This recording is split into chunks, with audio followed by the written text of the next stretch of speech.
மேலும் நாம் அனைவரும் தேவனுடைய குமாரனை பற்றும் விசுவாசத்திலும் அறிவிலும் ஒருமைப்பட்டவர்களாகி கிறிஸ்துவனுடைய நிறைவான வளர்ச்சியின் அளவுக்கு தக்க பூரண புருஷராகும் வரைக்கும் பரிசுத்தவான்கள் சீர்பொருந்து பொருட்டு சுவிசேஷ ஊழியத்தின் வேலைக்காகவும் கிறிஸ்துவின் சரீரமாகிய சபையானது பக்தி விருத்தி அடைவதற்காகவும் அவர் சிலரை அப்போஸ்தலராகவும் சிலரை தீர்க்கதரிசிகளாகவும் சிலரை சுவிசேஷகராகவும் சிலரை மெய்ப்பராகவும் போதகராகவும் ஏற்படுத்தினார். நாம் இனி குழந்தைகளாயிராமல் மனுஷனுடைய சூதும் வஞ்சிக்கிறதுக்கு ஏதுவான தந்திரமுள்ள போதகமாகிய பலவித காற்றினாலே அலைகளைப் போல அடிபட்டு அலைகருளாயிராமல் அன்புடன் சத்தியத்தை கை கொண்டு தலையாகிய கிறிஸ்துவுக்குள் எல்லாவற்றிலேயும் நாம் வளருகிறவர்களாயிருக்கும்படி அப்படி செய்தான். ஒவ்வொரு வாரமும் நாம் இங்கே எபேசு நிருபத்திலிருந்து ஒவ்வொரு வசனமாக நாம் பார்த்து வருகிறோம். மறுபிறப்பை பெற்ற ஒவ்வொரு தேவனுடைய பிள்ளைகளுக்கும் இது மிகுந்த ஒரு ஆவிக்குரிய வாழ்வின் நல்ல ஒரு வளர்ச்சியை உண்டாகிறதுக்கு ஏதுவாக மிக அருமையான ஒரு நிருபம் பரிசுத்த பவுலால் ஆவியான உதவியை கொண்டு எழுதப்பட்டிருக்கிறது. இப்படிப்பட்ட போதனைகள் சில நேரங்கள் சிலர் எண்ணுகிறார்கள், இதெல்லாம் பைபிள் காலேஜில் சொல்லணும், போதிக்கிறது அவ்வளவு தேவைதானா என்கிறது போல நினைத்து விடுகிறார்கள். போதனைகள் சபை விசுவாசிகளுக்கு அவ்வளவு சுலபமாக விளங்காது என்கிறது போல தவறான சில கருத்துக்களை பிசாசு சபையிலே வஞ்சகமாக உள்ளே நுழைத்து விட்டார். தேவனுடைய வார்த்தை போதிக்கப்பட்டால் ஒழிய விசுவாசி வளருவது என்பது கூடாத காரியம். ஒவ்வொரு விசுவாசியும் நிச்சயமாக ஒரு பூரண புருஷனாக ஒரு முதிர்ந்த நிலையிலே வளர வேண்டுமானால் அங்கே கண்டிப்பாக போதனைகள் மிக அவசியமாக இருக்கிறது. இப்படிப்பட்ட போதனைகள் பவுல் எழுதும் பொழுது அந்த நாளிலே எபேசு நிருபம் எபேசிய பட்டணத்திலே வாழ்ந்து கொண்டிருந்த, இன்னும் சொல்ல போனால் தேவன் அற்றவர்களாய் நம்பிக்கையற்ற இருந்த நிலையிலே இருந்த வேறே தேசத்து ஜனங்கள் அவர்கள் எப்படி இருந்தார்கள், அத்தேனே பட்டணத்தில் அவர்கள் எப்படிப்பட்ட ஒரு கீழான ஒரு மட்டமான ஒரு வாழ்வு அவர்களிலே காணப்பட்டது. சிலைகள் வழிபாடு ஏராளமாயிருந்தது. அதில் அநேகர் அடிமைகளும் அந்த சபையிலே இருந்தார்கள். இப்படிப்பட்ட ஒரு சாதாரண பாமர மக்களுக்கு அவர் இந்த கடிதத்தை எழுதியிருக்கிறார். ஆனால் கண்டிப்பாக ஒவ்வொரு விசுவாசியும் நிச்சயமாக விளங்க முடியும். ஆகவே இது ஏதோ படித்தவர்களுக்கு என்று எண்ணுகிறதல்ல. படிப்புக்கு இதுக்கும் பெரிய ஒரு சம்பந்தம் ஒன்றும் கிடையாது. கர்த்தருடைய வார்த்தை விளங்குவதற்கு போதிக்கும் பொழுது போதனையை கொடுக்கிற போதகரும் கேட்கிற விசுவாசிக்கும் நடுவே பரிசுத்த ஆவியானவர் நமக்கு இதை கற்றுக் கொடுக்கிறார். ஆகவே இதை நான் ஒவ்வொரு வாரமும் நான் இங்கே எடுத்து காட்டி வருகிறேன். போன வாரம் தொடர்ந்து சில வாரங்களாய் நாம் பார்க்கிறோம், gifted men are given to the church. வரங்கள் உடைய தேவனுடைய தாசர்களை தேவன் சபைக்கு தந்தருளினார். காரணம் என்னவென்றால் அவர்கள் இனி குழந்தைகளாய் இல்லாதபடி பரிசுத்தவான்கள் சீர்பொருந்தும்படியாக. எல்லா ஆவிக்குரிய சபையிலும் இந்த பரிசுத்தவான்களுக்கு சீர்பொருந்த செய்யறதுக்கு ஒரு பெரிய முயற்சி எடுத்துட்டு இருக்கிறத நான் பார்த்திருக்கேன். நான் ரட்சிக்கப்பட்ட புதுசுல இந்த பரிசுத்தவான்கள் சீர்பொருந்தனா அதுக்கு சில காரியங்கள் சொல்லி கொடுத்தாங்க பாருங்க. ரொம்ப நூதனமான காரியங்கள்லாம் நிறைய சொல்லி கொடுத்தாங்க. எவைகளெல்லாம் எப்படிப்பட்ட உடை உடுத்த வேண்டும், எந்த விதமான ஆபரணங்கள் அணிய வேண்டும், வெளிப்புறமான அநேக ஏராளமான மாற்றங்களை கொடுத்து அவர் சொன்னாங்க, பரிசுத்தவான்கள் சீர்பொருந்தனா இதெல்லாம் சபையில நல்லா சொல்லணும். ஆக அது எப்படி காலையில் எழுந்து ஜெபிப்பது, எப்படியெல்லாம் உபவாசம் பண்ணுவது என்ற அநேக காரியங்கள் எல்லாமே பார்த்தீங்கன்னா இதெல்லாம் செய்தாதான் நம்ம நல்லா இருக்க முடியும், சீர்பொருந்த முடியும், பரிசுத்தமா வாழ முடியுங்கிறது போல ஒரு நிபந்தனை மாதிரி ஒரு சட்டம் மாதிரி கொடுத்துட்டாங்க. நாம் ஜெபிக்க கூடாதா? காலையில் எழுந்து ஜெபிப்பது தவறா? அல்லது தேவனுக்கு பிரியமில்லாத காரியத்தை செய்யக்கூடாது என்பது சொல்வது தவறா? இல்லை. ஆனால் இவைகளெல்லாம் ஒரு நிபந்தனையின் கீழ் கொண்டு வரும் பொழுது ஒரு மதத்தின் கோட்பாடுகள் மாறிவிடுகிறது. ஆகவே பவுல் இதை எப்படி கொண்டு வருகிறார் என்று நாம் கவனிக்கும் பொழுது, முதலாவது 1, 2, 3 அதிகாரங்களிலே கிறிஸ்துவுக்குள் நாம் யார், நமக்கு என்ன கொடுக்கப்பட்டது, எப்பேற்பட்ட ஆசீர்வாதங்கள் நமக்கு தேவன் கிறிஸ்துவை கொண்டு நமக்கு கொடுத்தார் என்பதை அவர் விவரித்து 3 அதிகாரங்களை அவர் போதிக்கிறார். இதே மெத்தட் தான் பிலிப்பியருக்கு எழுதின நிருபம் மற்றும் கொலோசியருக்கு எழுதின நிருபம், ரோமருக்கு எழுதின புத்தகம், இப்படி அவர் எழுதின நிருபங்கள் எல்லாவற்றிலேயும் முதலாவது ஒரு விசுவாசிக்கு தேவனாலே கொடுக்கப்பட்ட ஒரு ஸ்தானம், அவராலே கொடுக்கப்பட்ட, பிறகு அவராலே கொடுக்கப்பட்டதனால நாம் அதை கொண்டு அதற்கு ஏற்ற ஒரு தகுதியான அழைக்கப்பட்ட அழைப்புக்கு பாத்திரவான்களாய் எப்படி நடப்பது என்று போதிக்கிறார். நமக்கு என்ன கொடுக்கப்பட்டது தெரியாமலேயே இது வெளிப்புறமாய் வருகிறதல்ல, அவைகளை நீங்கள் அறியும் பொழுது நன்றினால் நிறைந்து உள்ளத்தில் ஒரு ஃபவுண்டன் மாதிரி ஒரு அவருடைய அவருக்கு வாழ வேண்டும் என்கிற ஒரு காரியம், ஒரு நீரூற்று போல மேல் உள்ளிருந்து பீச்சு அடிக்கணும். அந்த அளவுக்கு அவருக்கு வாழணும் என்ற ஒரு துடிப்பு, ஒரு ஆதங்கம் உண்டாகிவிடுகிறது, ஒரு பசி, ஒரு ஹங்கர், ஒரு தர்ஸ்ட் உள்ளே உண்டாகிவிடுகிறது. ஆக இதெல்லாம் நான் உங்களுக்கு எடுத்து காட்டி வருகிறேன். எப்படி பரிசுத்தவான்கள் சீர்பொருந்துவது என்று சொல்லும் பொழுது அவர்களை சீர்பொருந்த செய்து ஸ்திரப்படுத்தி, இப்படி தேவன் கிஃப்டட் மேன், தேவன் சபைக்கு வரங்களை பெற்ற தாசர்களை கொண்டு போதிக்கிறார். அவர் போதித்தாலும், அவர் என்னதான் போதிச்சாலும் கேட்கிறவர்களுக்கும் போதிக்கிறவர்களுக்கும் நடுவே பரிசுத்த ஆவியானவர். அப்ப மாற்றம் என்பது ஒரு மனுஷனுக்குள்ளே கர்த்தர் எப்படி செய்கிறார் என்று பார்க்கும் பொழுது, என்னதான் சபையில் நின்று போதகர் போதிச்சா கூட உண்மையான ஒரு காரியம் அவர்களுக்குள்ள மெச்சூரிட்டி, ஒரு கிறிஸ்துவன் ஒரு பூரண புருஷனாக வளர வேண்டுமானால் அந்த போதிக்கிற அந்த போதகரை ஆவியினாலே நிரப்பி, கேட்கிற விசுவாசிகள் உள்ளத்திலே கர்த்தர் கிரியை செய்து ஆவியானவர் நிரப்பி, இப்படிதான் அவர்கள் வளருகிறார்கள். நான் உங்களுக்கு எடுத்து காட்டினேன் தேவன் எப்படி பூரண புருஷனாக்குகிறார் என்று சொல்லும் பொழுது, யாக்கோப்பு 1ஆம் அதிகாரத்திலே நாம் சில காரியத்தை பார்த்தோம். பலவிதமான சோதனைகளில் அகப்படும் பொழுது விசுவாசி இந்த உலகத்துல தான் வாழ்றார். ரட்சிக்கப்பட்ட பிறகு தேவன் இந்த உலகத்திலிருந்து அவங்களை வேற இடத்துக்கு கொண்டு போல, இதே பாவம் நிறைந்த உலகம், இதே உபத்திரவமான இந்த உலகம். இயேசுநாதர் சொன்னார், இந்த உலகத்திலே உங்களுக்கு உபத்திரவங்கள் உண்டு.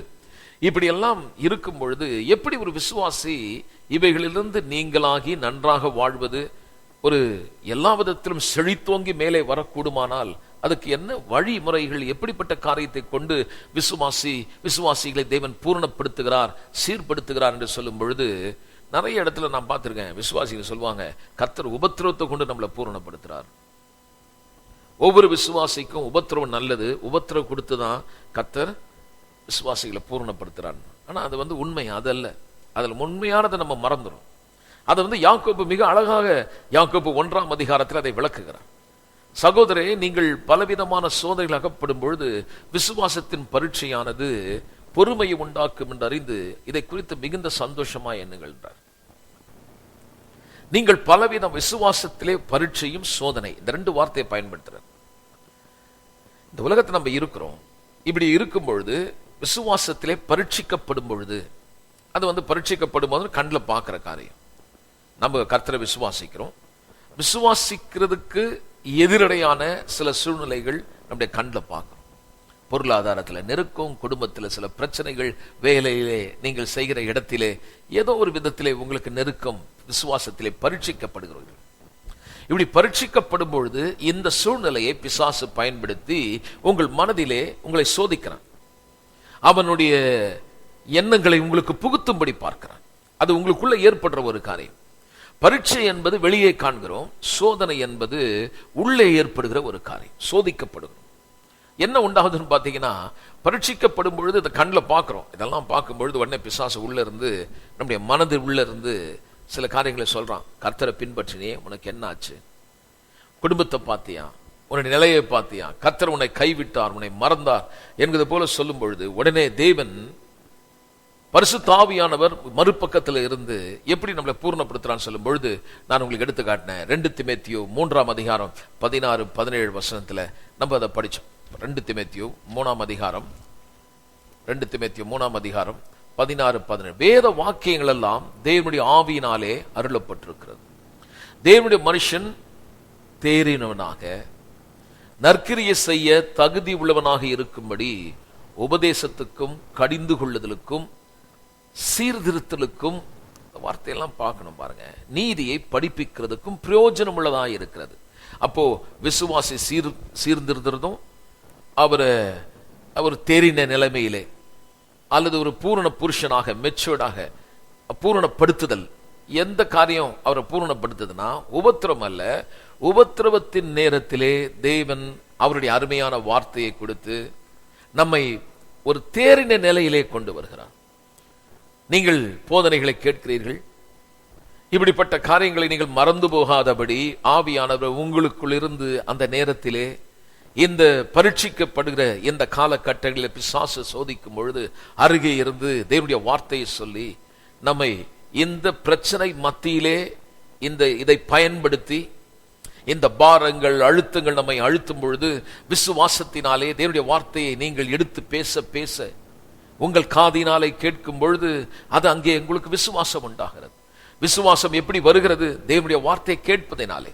நீங்கள் ஏற்கனவே கேட்ட தேவனுடைய வார்த்தையை உங்கள் விசுவாசம் பரீட்சிக்கப்படும் பொழுது சாத்தான் பொய்யாக அந்த வார்த்தை நடந்தேறாது, அது முடியாது, நடக்காது என்கிறது போல சோதிக்கும் பொழுது நீங்கள் கேட்ட தேவனுடைய வார்த்தையை எடுத்து உங்கள் வாயினாலே சொல்லும் பொழுது நீங்கள் காதிலே கேட்கிறீர்கள். இப்படி கேட்கும் பொழுது அது விசுவாசம் வருகிறது. அந்த விசுவாசம் மலைகளையே பெயர்த்து தள்ளுகிறது.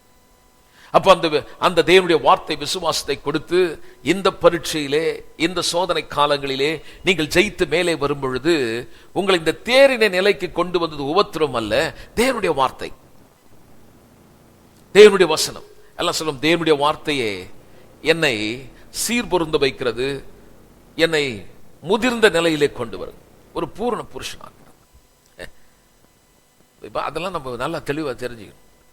அதனால சில பேர் என்ன நினைக்கிறாங்கன்னா, பாடுகள் கர்த்தர் கொடுக்கிறாரு, கர்த்தர் தான் பிரச்சனையை கொடுக்கிறாரு, ஏன்னா என்னை சரிப்படுத்துறதுக்கு சில உபத்திரவத்தை கர்த்தர் எனக்கு கொடுக்கிறாருன்னு நினைச்சாங்க. பாருங்க எவ்வளவு ஒரு தப்பா புரிஞ்சுக்கிட்டாங்க பாருங்க. உலகத்துல இருக்கிற வரைக்கும் பிரச்சனைகள் இருக்கும், அது காமன். ஏன்னா நம்ம இந்த உலகத்துல வாழறோம். உலகத்தில் இருக்கும் பொழுது இந்த உலகத்திலே வேதம் சொல்லுது, உலகம் பொல்லாங்கனாலே அடங்கி கிடக்கிறது. உலகம் முழுதும் தீமையால நிறைஞ்சிருக்குது. ஆனா விசுவாசி இந்த உலகத்துல இருந்து உடனே அந்த தீமையான உலகத்துல இன்னொரு இடத்துல எந்த பாவம் இல்லாத, எந்த மோசம் இல்லாத வேற ஒரு பெட்டர் பிளேஸ்ல உங்களை ஒண்ணு கொண்டு போல, நீங்க அதே இடத்துல தான் இருக்கீங்க. ஆனாலும் இப்படிப்பட்ட சூழ்நிலையிலே நீங்கள் இருக்கும் பொழுது, ரட்சிக்கப்படுவதற்கு முன்பாக வந்த அதே பிரச்சனைகள் இப்பொழுது உங்களுக்கு வரும் பொழுது பிசாசு அந்த நேரத்தை தான் பயன்படுத்தி கர்த்தரை ஏற்றுக்கொண்டு உனக்கு ஒண்ணுமே ஆகலையேங்கிறது போல சொல்றான். உடனே இவங்க வஞ்சிக்கப்பட்டு ஆதியிலே வந்த அந்த விசுவாசம், ஜெபிக்கிறத, கர்த்தரை ஆராதிக்கிறது விட்டுறாங்க. என்ன நினைக்கிறாங்க, பாரு நான் ரட்சிக்கப்பட்டேன், கர்த்தரை ஏற்றுக்கொண்டு இப்போ எனக்கு இந்த பிரச்சனை இருக்கு. இல்லைங்க, இந்த உலகத்தில் இருக்கிற வரைக்கும் இருக்கும். ஆனா என்ன வித்தியாசம் பாத்தீங்கன்னா, ரட்சிப்பை பெற்ற பிறகு இப்படி நீங்கள் பரீட்சிக்கப்படும் பொழுது சோதனை நேரங்களிலே பரிசுத்த ஆவியானவர் நீங்கள் கேட்ட வார்த்தையை ஞாபகப்படுத்தி விசுவாசத்தினாலே அந்த அழுத்தங்களை, அந்த பிரச்சனைகளை மேற்கொள்ளக்கூடிய ஒரு நிலையில் கொண்டு வரும் பொழுது பாரங்கள் வர வர அதை பிடித்து தள்ள தள்ள எப்படி ஒரு இயற்கையின் ரீதியிலே ஒரு எக்ஸசைஸ் பண்ணக்கூடிய பயிற்சி பண்ற ஒரு ஆளு உடலை நல்லா கட்டுமஸ்தா வைக்கணும்னா அந்த பாரத்தை தள்ள தள்ள தள்ள எப்படி அவருடைய மசில் டெவலப் ஆகுது, அது போல பிரச்சனைகளை ஒவ்வொன்றாய் விசுவாசத்தினாலே நீங்கள் தகர்க்கும் பொழுது நீங்கள் ஒரு முதிர்ந்த நிலையிலே வளர்ச்சி அடைகிறீர்கள். இதெல்லாம் நான் உங்களுக்கு எடுத்து காட்டினேன். வரங்களை தேவன் தமது தேவனுடைய பிள்ளைகளுக்கு, தேவனுடைய மனுஷர்களுக்கு கொண்டு பூரணப்படுத்துகிறார் என்று சொல்லும் பொழுது தேவனுடைய மனுஷர்கள் என்ன பூர்ணப்படுத்துறார் நினைச்சக்கூடாது. ஒவ்வொரு தேவனுடைய தாசர்களும் அங்க போதிக்கும் பொழுதும் சுவிசேஷ பணியை செய்யும் பொழுதும் நான் உங்களுக்கு எடுத்து காட்டினேன். வேலைக்காரர்கள், ஊழியக்காரர்கள், இப்படி அநேக நான் போன வாரம் நான் உங்களுக்கு சொன்ன பாருங்க, பிரசங்கியார், உபதேசிப்பவர், மெய்ப்பர், வேலைக்காரர், உதவிக்காரர், கொடுக்கிறவர், விசுவாச மனிதர், இப்படி ஒவ்வொருவரும் தேவனால் எடுத்து பயன்படுத்தப்படுகிறார்கள். இவர்களால் நம்மை பூரணப்படுத்தல, இவர்கள் செய்யறாங்க. ஆனா அவங்களுக்குள்ள நம்ம இயேசுவை பார்க்கிறோம். கர்த்தர் தான் அதை செய்யறார்.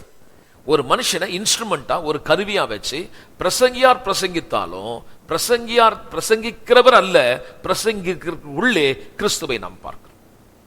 அப்போ ஒரு உபதேசிக்கிறார் என்றால் உபதேசிக்கிறவர் அல்ல, அந்த நபர் அல்ல, அவருக்குள்ளே பரிசுத்த ஆவியானவர் கிறிஸ்துவை வெளிப்படுத்துகிறார். ஒரு வேலைக்காரர் சபையில பாத்தீங்கன்னா வேலைக்கார ஆவியை கர்த்தர் கொடுக்கிறார். அவங்களால சும்மா இருக்க ஓடி ஓடி ஓடி வேலை செய்துகிட்டே இருப்பாங்க. அதுக்குன்னே கர்த்தர் அவங்களை அபிஷேகத்திருக்கிறார். அங்கே நம்ம என்ன பார்க்கிறோம், அந்த நபரை பார்க்கல. சில நேரத்தில் அட்மையர் பண்ணுவாங்க, என்ன மாதிரி ஆள் தெரியுங்க, அவர் ரொம்ப நல்லவருங்க, அப்படி வேலை செய்வார் சபைக்கு. நல்லதுதான், அவர் தான் செய்யறாரு, அவர் மனுஷனா இருந்து செய்யறாரு. ஆனா அவருக்குள்ள இயேசுநாதர் அவர் தான் செய்யறார், அவருடைய ஆவியை கொடுத்து செய்ய வைக்கிறார். அப்ப ஒவ்வொரு தடவையும் உதவி செய்யறாங்க. சில பேர் உதவி செய்வாங்க, பர்சனல் எவாஞ்சலிஸ்ட் பண்றது, போறது, உதவி செய்யற அந்த உதவிக்காரர்கள், கொடுப்பது, சபையிலே கொடுக்கிறவர்கள், இப்படி ஒவ்வொன்றும் பார்த்தீங்கன்னா அதன் உள்ளே கிறிஸ்துவை காணும்படி. அப்ப நமக்கு ஒண்ணு தெரியுது, வரங்களை பெற்றவர்கள் அந்த மனுஷன் அல்ல, அவர்களுக்குள்ளே கிறிஸ்துவை வெளிப்படுத்தும்படி தேவன் செய்தார். இதுவரைக்கும் போன வாரம் நம்ம பார்த்தோம், தொடர்ந்து நம்ம பார்க்கலாம். எல்லாரும் ஏன் கர்த்தர் இந்த வரங்களை கொடுத்து இப்படி செய்யறாருன்னா, till we all come in the unity of Christ faith. கிறிஸ்துவை பற்றுகிற விசுவாசத்திலே நாம் எல்லோரும் ஒருங்கிணையும்படி, அதாவது ஒவ்வொரு விசுவாசியும் கட்டி எழுப்பப்பட்டு பூரணமாக்கப்பட அவராலே சரீரம் முழுவதும் அதற்கு உதவியாயிருக்கிற சகல கணுக்களினாலும், வசனம் 16 போட்டு, இசைவாய் கட்டி இணைக்கப்பட்டு ஒவ்வொரு அவையும் தன் தன் அளவுக்கு தக்கதாக கிரியை செய்கிறபடியே அன்பினாலே பக்தி விருத்தி உண்டாவதுக்கு ஏதுவாக சரீர வளர்ச்சியை உண்டாக்குகிறது. அப்ப இதனுடைய கான்செப்ட் முன்னா வளரணும், விசுவாசி ஒவ்வொருவரும் வளரணும். இப்போ வளரணும்னா யூனிட்டி தேவை. சபையில கண்டிப்பா ஒரு ஐக்கியம் தேவைப்படுகிறது, ஒரு ஒருமைப்பாடு தேவைப்படுகிறது. இது சபையில் இது ஒரு பெரிய ஸ்ட்ரகிள் பாருங்க. இந்த யூனிட்டி இல்லை சபைகளில், அது காணப்படுறது கிடையாது. நிறைய சபைகளில் பார்த்தீங்கன்னா விசுவாசிக்கும் சபைக்குள்ள உள்ள ஒவ்வொருவருக்கும் ஒரு யூனிட்டி இல்லாமல் ஆயிடுது. உடனே சொல்லுவாங்க, அதாவது பிசாசு போராட்டம், பிசாசு கிரியை செய்து அப்படி இப்படின்னு சொல்லுவாங்க. இதுக்கு முக்கியமா அடிப்படையில் என்ன பிரச்சனைன்னு பார்த்தீங்கன்னா, அவங்க வளராதது தான் காரணம்.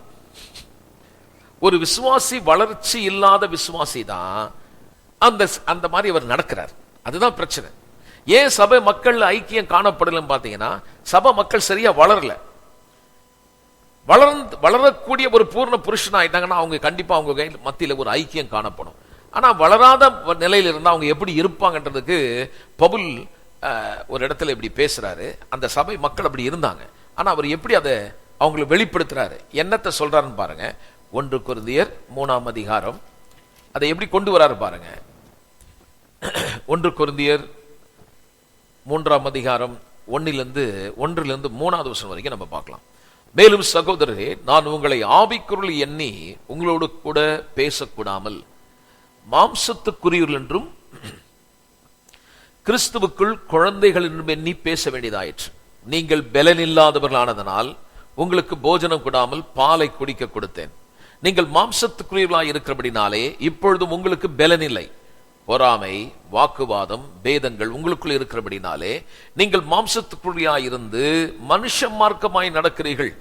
ஒருவன் நான் பவுலை சேர்ந்தவன் என்றும் ஒருவன் நான் அப்போலோவை சேர்ந்தவன் என்றும் சொல்லுகிறபடினாலே நீங்கள் மாம்சத்துக்குரியவர்களாய் இருக்கிறீர்கள். என்ன சொல்றாருன்னா, சபையில பிரிவினை, டிவிஷன்ஸ், யூனிட்டி இல்லை, ஐக்கியம் இல்லை. நான் அந்த குரூப், நீ இந்த குரூப்னு சொல்லி அவங்களுக்குள்ள சில பிரிவினைகள் இருந்தது. அந்த பிரிவினையை சொல்லும் போது, ஏன் இப்படி இந்த மாதிரி நீங்க சண்டை போடுறீங்க, சபையில் இந்த பிரிவினை இருக்கலாமா அப்படின்னு சொல்லாம நேரடியா அதை ஹைலைட் பண்றாரு, அவங்களுக்கு புரிய வைக்கிறார். எதுக்கு பிரச்சனை என்ன, ஏன் இந்த விதமாய் நீங்கள் நடந்து கொள்ளுகிறீர்கள் என்பதற்கு ஒரு டெபினேஷன், ஒரு விளக்க உரையை கொடுக்கிறார். எப்படி கொடுக்கிறாருன்னா, நீங்க முதலாவது ஆவிக்குரியவர்கள் இல்லைன்னு சொல்றாரு. ரட்சிக்கப்பட்டவங்க, ஆனால் ஆவியினாலே நடக்காமல் மாம்சத்தின்படி நடக்கிறார்கள். அதாவது மாம்சத்தின்படி என்று சொல்லும் பொழுது இந்த கண்ணால பார்க்கிறதும் காதால கேட்கிறதும் சரீரத்தில் ஏற்படுகிற உணர்ச்சியின் அடிப்படையிலே புரிந்து கொண்டு செயல்படுவது. நீங்க ஒருவேளை கண்ணில் பார்க்கலாம், சில பிரச்சனைகளை நீங்க கண்ணால பார்க்கலாம், சில காரியங்கள் காதுல கேட்கலாம், அல்லது உங்களுக்கே சில பாதிப்பு கொடுக்கிற அளவுக்கு உங்களுடைய சரீரத்தில் சில பாதிப்பு ஏற்படுற அளவுக்கு சூழ்நிலைகள் நடந்திருக்கலாம். ஆனாலும் கூட நீங்கள் என்றைக்கு மறுபடியும் பிறந்தீர்களோ, இனி நீங்கள் மாம்சத்திற்கு நீங்கள் கடனாளிகள் அல்ல, நீங்கள் ஆவிக்குரியவர் ஏற்றபடி நடந்து கொள்ளுங்கள். அப்ப ஆவிக்கேற்றபடி நடப்பது என்று சொல்லும்போது பவுல் சொல்கிறார், ரோமர் 8ஆம் அதிகாரத்திலே அவர் சொல்கிறார், எப்படி மாம்சத்துக்குரியவர்கள் யார், ஆவிக்குரியவர்கள் யார் என்று சொல்லும் பொழுது அதை மிக ரொம்ப நல்லா சொல்றாரு பாருங்க. அது சொல்லும்போது சொல்றாரு, 4வது வசனம் சொல்றாரு, மாம்சத்தின்படி நடவாமல் ஆவியின்படி நடந்தால் நியாயப்பிரமாணத்தின் நீதி நிறைவேறும்படிக்கு அப்படி செய்தார். மாம்சத்தின்படி நடக்கிறவர்கள் மாம்சத்துக்குரியவர்களை சிந்திக்கிறார்கள், ஆவியின்படி நடக்கிறவர்கள் ஆவிக்கேற்றபடி ஆவிக்குரியவைகளை சிந்திக்கிறார்கள். எல்லாம் சொல்லுங்க, சிந்திக்கிறார்கள்.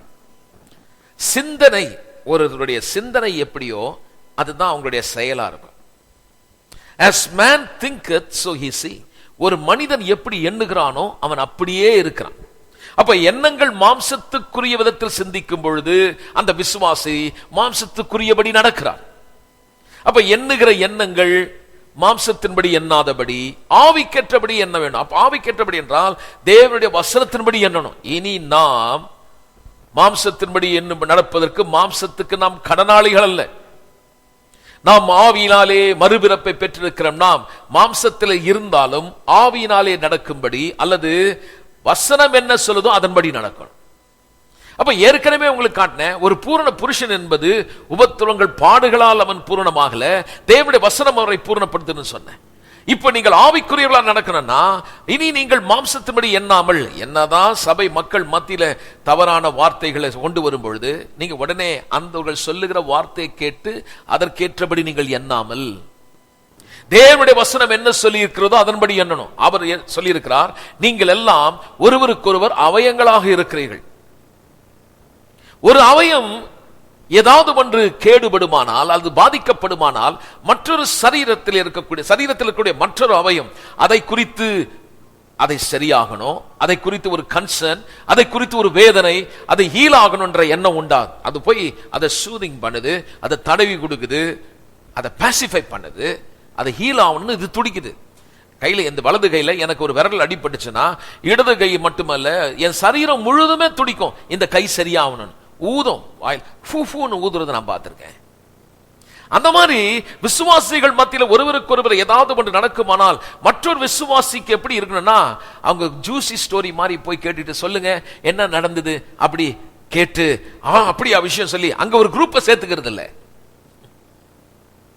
நீங்கள் எப்பொழுதும் ஒருங்கிணைந்த கிறிஸ்துவையே வெளிப்படுத்தணும், வளரணும்.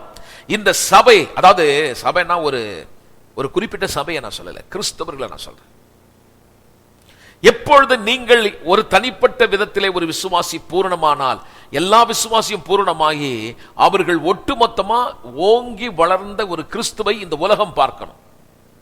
இனி இந்த உலகத்தில் இருக்கிறது போல மற்ற மதங்களிலோ மற்ற இடத்திலோ இருக்கிறது போல சண்டை, பிரிவினைகள், மார்க்க பேதங்கள், சகோதர அன்பு இல்லாத நிலையிலே விசுவாசிகள் வாழாதபடி அன்பினாலே இணைந்து நன்றாக வாழும்படி கர்த்தர் சொல்றாரு. நான் ஏற்கனவே சில காரியத்தை உங்களுக்கு சொல்லி இருக்கிறார். இதெல்லாம் லீகலைஸ் பண்ணல, சட்டமா போட்டு இப்படி பண்ணு அப்படி பண்ணு சொல்லல. நீங்கள் யார், நீங்கள் எப்படிப்பட்டவர்கள் யோசிச்சு பாருங்க என்றார். முன்னே தேவனற்றவர்களாய் நம்பிக்கையற்றவர்களாய் தேவனுடைய ராஜ்யத்துக்கு தூரமாய் இருந்தீர்களே, பலனற்று இருந்தீர்களே. ஆனால் இப்பொழுது உங்களுக்கு என்ன நடந்தது? அவர் இரத்தத்தாலே நீங்கள் சமீபமானீர்கள், இப்பொழுது நீங்கள் அவரை போலவே இருக்கிறீர்கள். இப்படி கொண்டு வரார் பாருங்க. இப்பொழுது உங்கள் பலவீனத்தை குறித்து பரிதபிக்க கூடாத ஒரு பிரதான ஆசாரியர் உங்களுக்கு இல்லையே. பழைய ஏற்பாட்டு காலங்களில் நீங்கள் பார்க்கும் பொழுது விசுவாசிகள் அல்லது தேவனை ஆராதிக்கும்படி வருகிறவர்கள் தேவனோடு கூட நெருங்க முடியாதபடி அவர்கள் மிக தூரமாக இருந்தார்கள். காரணம் என்னவென்றால் அவர் பாவம் அவர்களை பிரித்து வைத்தது. யாராவது ஒருவர் அந்த மகா பரிசுத்த ஸ்தலத்திலே உள்ளே நுழைய முடி எண்ணுவார்களானால் கல்லெறிஞ்சு கொண்டுடுவாங்க. பழைய உடன்படிக்கை நீங்க படிச்சு பாருங்க. அந்த உடன்படிக்கை பெட்டி ஒரு முறை கீழே விழுற மாதிரி இருந்துச்சு. ஒருத்தன் ஓடி போய் கையில பிடிச்சு அவன் செத்த போயிட்டான். என்ன காட்டுதுன்னா, தேவன் பரிசுத்தர், பாவியான மனுஷன் கிட்டே வர முடியாதுன்னு காட்டினார். ஒரு மனுஷன் பாவியா இருக்கிற மனுஷன் தேவன் கிட்ட வரலனா அந்த மனுஷன் எப்படி பூரணப்படுத்தப்பட முடியும்? அந்த மனுஷன் எப்படி சுகமாக முடியும்? எப்படி அந்த மனுஷனுக்கு நம்பிக்கை உண்டாகும்? ஆகவே அந்த நிலைமை எப்படி இருந்ததுன்னா, உள்ளத்திலே வேதனை, துக்கங்கள், அநேக பாரங்கள் இருந்தும் அவர்கள் காயங்கள் ஆற்றப்படல, தொடப்படல. தன்னுடைய நிலையை புரிந்து கொள்ளக்கூடிய ஒரு நிலைக்கு அங்கே அவர்கள் துக்கத்தையும் அவங்க தேவைகளையும் கொண்டு போய் சொல்லும் பொழுது பிரதான ஆசாரியர் அங்க ஒருத்தர் இருந்தாரு. அவருக்கு இவங்க சொல்றது ஒண்ணும் விளங்கல. அவர் செய்ததெல்லாம் செர்மனி. ஒரு ஆடை பிடிச்சு அந்த ஆடை அடிக்கிறது, அந்த ரத்தத்தை தெளிக்கிறது, அவ்வளவுதான் செய்தாங்களே ஒழிய அவங்களுடைய பிரச்சனை என்னன்ற டீல் பண்ணல, டச் பண்ணல, தொடப்படல, காயங்கள் ஆற்றப்படவில்லை, ஒரு நம்பிக்கை பிறக்கவில்லை. ஆனால் இப்பொழுது வேதம் சொல்லுகிறது, இப்படிப்பட்ட நிலைமையிலே நாம் வாழ்ந்திருந்தோமே, புறஜாதிகளா இருந்தீர்களே, முன்னொரு காரியம் சொல்ல, யூதர்களே இந்த நிலையில் இருந்தா நீங்க எங்க இருந்தீங்க? வெகு தூரத்தில் இருந்தீர்களே. ஆனால் இப்பொழுது என்ன நடந்தது? இந்த கிறிஸ்துவானவர் உங்களுக்காக மரித்து ரத்தம் சிந்தி இப்பொழுது தூரமாய் இருந்த உங்களை கிட்டே இழுத்துக்கொண்டு, வேதம் சொல்லுகிறது, இப்பொழுது இரவும் பகலும் நமக்காக பரிந்து பேசுகிற ஒரு நல்ல ஆசிரியர், எல்லா விதத்திலும் நம்மை போல் சோதிக்கப்பட்டபடினாலே தைரியமாய் அவர் கிருபாசனத்தண்டை வரும்படி தம்முடைய மாம்சமாக திரையை கிழித்து ஒரு ஜீவ மார்க்கத்தை உண்டு பண்ணினாரே. இப்பொழுது நீங்கள் எப்படி எண்ணணும்? தகுதியற்ற என்ன, எந்த விதத்திலையும் நான் டிசர்வ் கிடையாது, நான் அவருக்கு முன்பாய் நிக்கிறதுக்கு நான் ஒன்றுமல்ல, ஒரு மனுஷன் நீதிமான அல்ல, எனக்கு இந்த கிருபை கொடுத்ததுனால நான் இன்னொரு விசுவாசியை எப்படி மட்டமா நினைக்க முடியும்? அவரை பத்தி வேற யாராவது சொன்னா நான் எப்படி அதை செவி கொடுத்து கேட்க முடியும்? ஒருவேளை இவர்கள் பாதிக்கப்பட்டது உண்மையானால் விசுவாசிக்கு எப்படி இருக்கனா, சரீரம் இன்னொரு அவயம் ஏதாவது ஒண்ணு வேதனை பட்டுச்சுன்னா எப்படி அதை சுகமாக்கணும் நல்லாகணும்னு எண்ணுதோ, அது போல விசுவாசிக்குள்ள ஒரு ஐக்கியம் இருக்கணும், ஒரு துடிப்பு, ஒரு ஆதங்கம் இருக்கணும், ஒருவருக்கொருவர் இணைந்து இசைவாய் கூட்டி சேர்க்கப்படும்படி. இந்த நரம்பு கை கால்லாம் உள்ள சொல்லும் போது அந்த 16 வருஷம் சொல்றாரு பாருங்க, எப்படின்னா சரீரம் முழுவதும் உதவி ஆயிருக்கிற சகல கணுக்களினாலே இசைவாய் கட்டி இணைக்கப்பட்டு, எல்லாம் சொல்லுவோம் இணைக்கப்பட்டு, எப்படி யூனிட்டியை கொண்டு வராரு பாருங்க. இந்த கை ஆடணும்னா இந்த நரம்பு ஆடணும், நரம்பு வேலை செய்யுது. அந்த மாதிரி விசுவாசி ஒவ்வொருவருக்கும் ஒவ்வொரு காரியத்தை செய்யறதுக்கு நம்ம எல்லாம் ஒன்னா jointly nicely God fitted together, அவரோடு கூட நம்ம அருமையா இணைச்சு வச்சிருக்காரு. எப்படி அந்த இதை கொண்டு வராரு பாருங்க, என்ன மாதிரி பிக்சரை கொண்டு வராரு பாருங்க. நம்ம என்ன ஒரு ரட்சிக்கப்பட்டு ஒரு சபையில ஒரு அங்கத்தினரா இருக்கோமா? ஏதோ முன்பு ஒரு கோயில்ல இருந்தா இப்ப இன்னொரு இடத்துக்கு வந்துட்டேன்னு அர்த்தமா? இல்ல ஏதோ ஒரு கல்ச்சர், புதிய கல்ச்சர்ல வந்துட்டோமா? சொல்றா இல்ல, முன்ன அப்படி இருந்தோம், ஆனா இப்போ வேற நிலைக்கு நம்ம வந்துட்டோம். அப்போ இந்த சொல்லும்போது சொல்றாரு, இதுக்கு என்ன காரணம், ஏன் இந்த யூனிட்டி இல்லைன்னா, அவர் சொல்றாரு அவங்க வந்து குழந்தை மாதிரி இருக்காங்க. இந்த குழந்தையை பார்க்கும்போது பாத்தீங்கன்னா, நீங்கள் மாம்சத்தூரியர்கள், சொல்றாரு யூ ஆர் பேப், நீங்கள் குழந்தைகளே இருக்கீங்க, அதனால உங்களுக்குள்ள டிவிஷன் இருக்குன்றார். அப்போ வளர்ச்சியற்ற இடம் அல்லது அதுதான் அதோடைய காஸ். ஒரு விசுவாசி வளராமல் இருந்தால் அங்கே பிரிவினைகள் காணப்படும். யாராவது ஒருத்தரை பிரிக்கிறது, யாராவது நடுவில் ஒருத்தர் இருக்கிறாருன்னா அவர் மாம்சத்துக்குரியவரும் தெரிஞ்சுக்கணும். புரியுதா உங்களுக்கு? எப்படி கொண்டு வராரு பாருங்க. அவரு சபையில் அப்படிலாம் இருந்தது பிரச்சனை. கூடி வரும்போது அவங்கள வந்து பேசி அவங்கள பிரிச்சு, ரொம்ப அது படிக்கும்போது எப்படி இருக்குன்னா, யூதர்களோடு இருந்துட்டாங்க, கிரேக்கரோடு இருந்துட்டாங்க, அதனால சரியா விசாரிக்கப்படல, ஒரே பிரச்சனை. என்ன சொல்றாங்க, அவங்க வந்து விதவைகளை ஒருத்தர் கவனிச்சாங்க. பாத்தீங்கன்னா யூதர்களுடைய விதவைகளை நல்லா கவனிச்சாங்க, கிரேக்கர்களுடைய விதவைகளை சரியா கவனிக்கல. இதெல்லாம் கொஞ்சம் பிரச்சனைகள் இருந்தது சபையில. இதுக்கெல்லாம் என்ன காரணம்னு சொல்ல வளரலன்றார், வளரல, வளர்ச்சியற்ற ஒரு நிலை. அப்ப பாத்தீங்கன்னா டிவிஷன்ஸ், சண்டை, கசப்பு, வெறுப்பு இதெல்லாம் உண்டாத காரணம் என்ன? கிறிஸ்துவன் வளராத நிலை. அப்ப வளரணும்னா உபதேசம் தேவைப்படுது. இப்ப விசுவாசி வளரலன்னு சொல்றது இல்ல, நல்லா கவனிங்க, அவர் சரியா போதிக்கலன்னு அர்த்தம். சபையில சரியான டீச்சிங் இல்ல. சரியான டீச்சிங் இருந்தா யாராவது ஒரு விசுவாசிய அந்த யூனிட்டியை கெடுத்தாங்கன்னா அவங்க காது கொடுத்து கேட்க மாட்டாங்க, அவர் அந்த இடத்தை விட்டு போயிடுவாங்க. அப்ப அந்த சபையில இப்படி பிரிவினை உண்டாக்குறது ஆள் இருக்க மாட்டாங்க அர்த்தமா? இருப்பாங்க. ஆனா என்ன பிரச்சனை, வித்தியாசம் என்னன்னா, அவர் செவி சாய்க்க மாட்டார், கவனிக்க மாட்டார், அதுக்கு இம்பார்ட்டன்ஸ் கொடுக்க மாட்டார். ஏன்னா அவர் மாம்சத்துக்குரியவர்கள் இல்ல, ஆவிக்குரியவர்களா இருக்கிறார்கள். ஆமென். அப்ப அந்த மாதிரி இருக்கும்போது அந்த குழந்தைங்க எப்படி இருக்குன்னு பாத்தீங்கன்னா, குழந்தை பிறந்து 2-3 1 மாசமா உருள்றது, 3 மாசம்.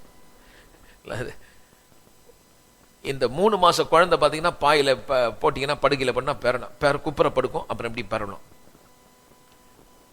6 மாசமும் பிறந்துகிட்டே இருந்ததுன்னா ரொம்ப கஷ்டங்க. ஏதோ குழந்தையா இருக்கும் போது இப்படி இங்கிருந்து காத்தடிக்கும் போது குழந்தை இப்படி பிறந்து அப்படி போச்சு, பிறந்து இப்படி வந்தது. 5 வருஷமா சபையில் இருக்குது, இன்னும் இப்படி பிறந்து அப்படி போகுது, பிறந்து இப்படி வருதுன்னா எவ்வளவு கஷ்டம் பாருங்க. ஒரு நாள் பிறந்து அங்க போறது, புரண்டு இங்க போறது. இதெல்லாம் என்ன காரணம் பார்த்தீங்க? இந்த மாதிரி ஆளுங்க வந்து வளரவே முடியாதுன்றார். தொடர்ந்து சபைக்கு வரணும். ஆமென். சபைக்கு வந்து நல்லா கவனிக்கணும். எல்லாம் சொல்லுவோம், திரும்ப சொல்லுங்க. வந்து அப்படியே தூங்க கூடாது, வந்து நல்லா கவனிக்கணும், அப்பதான் வளர முடியும். அப்புறம் பாத்தீங்கன்னா இந்த குழந்தைங்க, ரெண்டாவது குழந்தையோட சுபாவம் என்னன்னா ரொம்ப முக்கியமானது. இது கிடைக்கிறதெல்லாம் வாயில போட்டு ஒரு பருவம் இருக்குது. அந்த ஒரு பருவம் ஏன்ச்சு உட்கார்ந்தது, பிள்ளை உட்கார்ந்து அப்படி கொஞ்சம் ஒரு 11 மாசம் 12 மாசம் ஆயிடுச்சுன்னா, 1 இயர் ஆயிடுச்சுன்னா, அந்த குழந்தை இந்த 8 மாசத்துல இருந்து ஒரு 1 இயர் 1.5 இயர்ஸ் வரைக்கும் ரொம்ப கேர்ஃபுல்லா பார்க்கணும். ஏன்னா அது கையில கிடைக்கதான் எடுத்து வாயில, ஃபர்ஸ்ட் எடுத்தவொடனே எடுத்து வாயில போட்டுக்கும். அதே தான் குழந்தை கிறிஸ்தவர்கள் எது கொடுத்தாலும் வாயில போட்டுவாங்க. அது குழந்தைக்கு தெரியவே தெரியாது. கையில ஒரு ஈ இருந்தா கூட எடுத்து வாயில போட்டுக்கும், அங்க ஒரு கிளிப் இருந்தா வாயில போட்டுக்கும், கட்டை இருந்தா வாயில போட்டுக்கும், கல் இருந்தா வாயில போட்டுக்கும், பின்ன வாயில போட்டுக்கும். எது கையில கொடுத்தா உடனே வாயில தான் வைக்கும். ரட்சிக்கப்பட்டு வளர்ந்த கிறிஸ்தவர்கள் அப்படி செய்ய மாட்டாங்க. சொல்றதெல்லாம் எடுத்து முழுகிறது. எரேமியா சொல்றாரு, என்னுடைய வார்த்தை கிடைத்த உடனே அவைகளை நான் உட்கொண்டேன். அல்லேலூயா சொல்லுவாங்க. சரி, எதை கிடைச்ச உடனே உட்கொண்டாராம்? வார்த்தை. வளரணும்னா தேவனுடைய பிள்ளைகளுக்குள்ள ஒரு தாகரம், கண்டதையும் எதையோ கேட்கறதையும் எடுத்து அப்படியே உள்ள போட்டு கூடாது. அது வந்து அஜீரணத்தை கொடுக்கும், வளர்ச்சியை கெடுத்துரும். பக்தி விருத்திக்கு ஏதுவான உங்கள் விசுவாசத்தை வளர்க்கக்கூடிய நல்ல வார்த்தைகள் உண்டானால் அதை எடுத்துக்கணும். நல்லவைகளே கவனிப்பேன். அது அடுத்தது பாத்தீங்கன்னா, குழந்தைய வந்து ஒரு இன்னொரு ஸ்டேஜ் இருக்குது. இல்லை, இதெல்லாம் குழந்தை வயசு தான். அது பாத்தீங்கன்னா 3 வயசுல இருந்து ஒரு 10 வயசு வரைக்கும், ஒரு 8 வயசு வரைக்கும் குழந்தைங்க ஒரு பெரிய பிரச்சனை. குழந்தைங்களுக்கு என்ன பிடிக்கும் சொல்லுங்க பார்க்கலாம்? 3 வயசுல இருந்து என்ன பிடிக்கும் பிள்ளைங்களுக்கு? ரொம்ப உச்சி மிட்டாய், candies, ice cream, they love that. எங்க போனாலும் அதுங்களை கண்ட்ரோலே பண்ண முடியாது. Chocolate chocolate chocolate, they love that. கீரை பிடிக்குமா? ஆனா பிள்ளைக்கு கீரை தேவை, கேரட் தேவை, சூப், நல்ல வெஜிடபிள்ஸ் தேவை, ஃபைபர் ஃபுட்டு தேவை. அந்த பிள்ளைக்கு நல்ல ஊட்டச்சத்து தேவை. ஆனா அந்த பிள்ளைக்கு அதெல்லாம் பிடிக்கவே பிடிக்காது. அதுங்களுக்கு எப்பவுமே அந்த மாதிரி, அந்த வயசுல பாத்தீங்கன்னா அதுங்களுக்கு எல்லாமே மிட்டாய் மாதிரி, அப்படியே சாக்லேட் மாதிரி தான் இஷ்டம். ஏன் சபை வளர மாட்டுது? சில குழந்தைங்க இருக்குது, அதுங்களுக்கு எப்பவுமே லாலிபாப் தான் வேணும். வந்தவன ஒரு லாலிபாப், அழுதிட்டே டக்குன்னு ஒரு லாலிபாப் கொடுத்துட வேண்டியது. தாய் தேற்றுவது போல உன்னை தேற்றுவார், உடனே சாப்பிட வேண்டியது.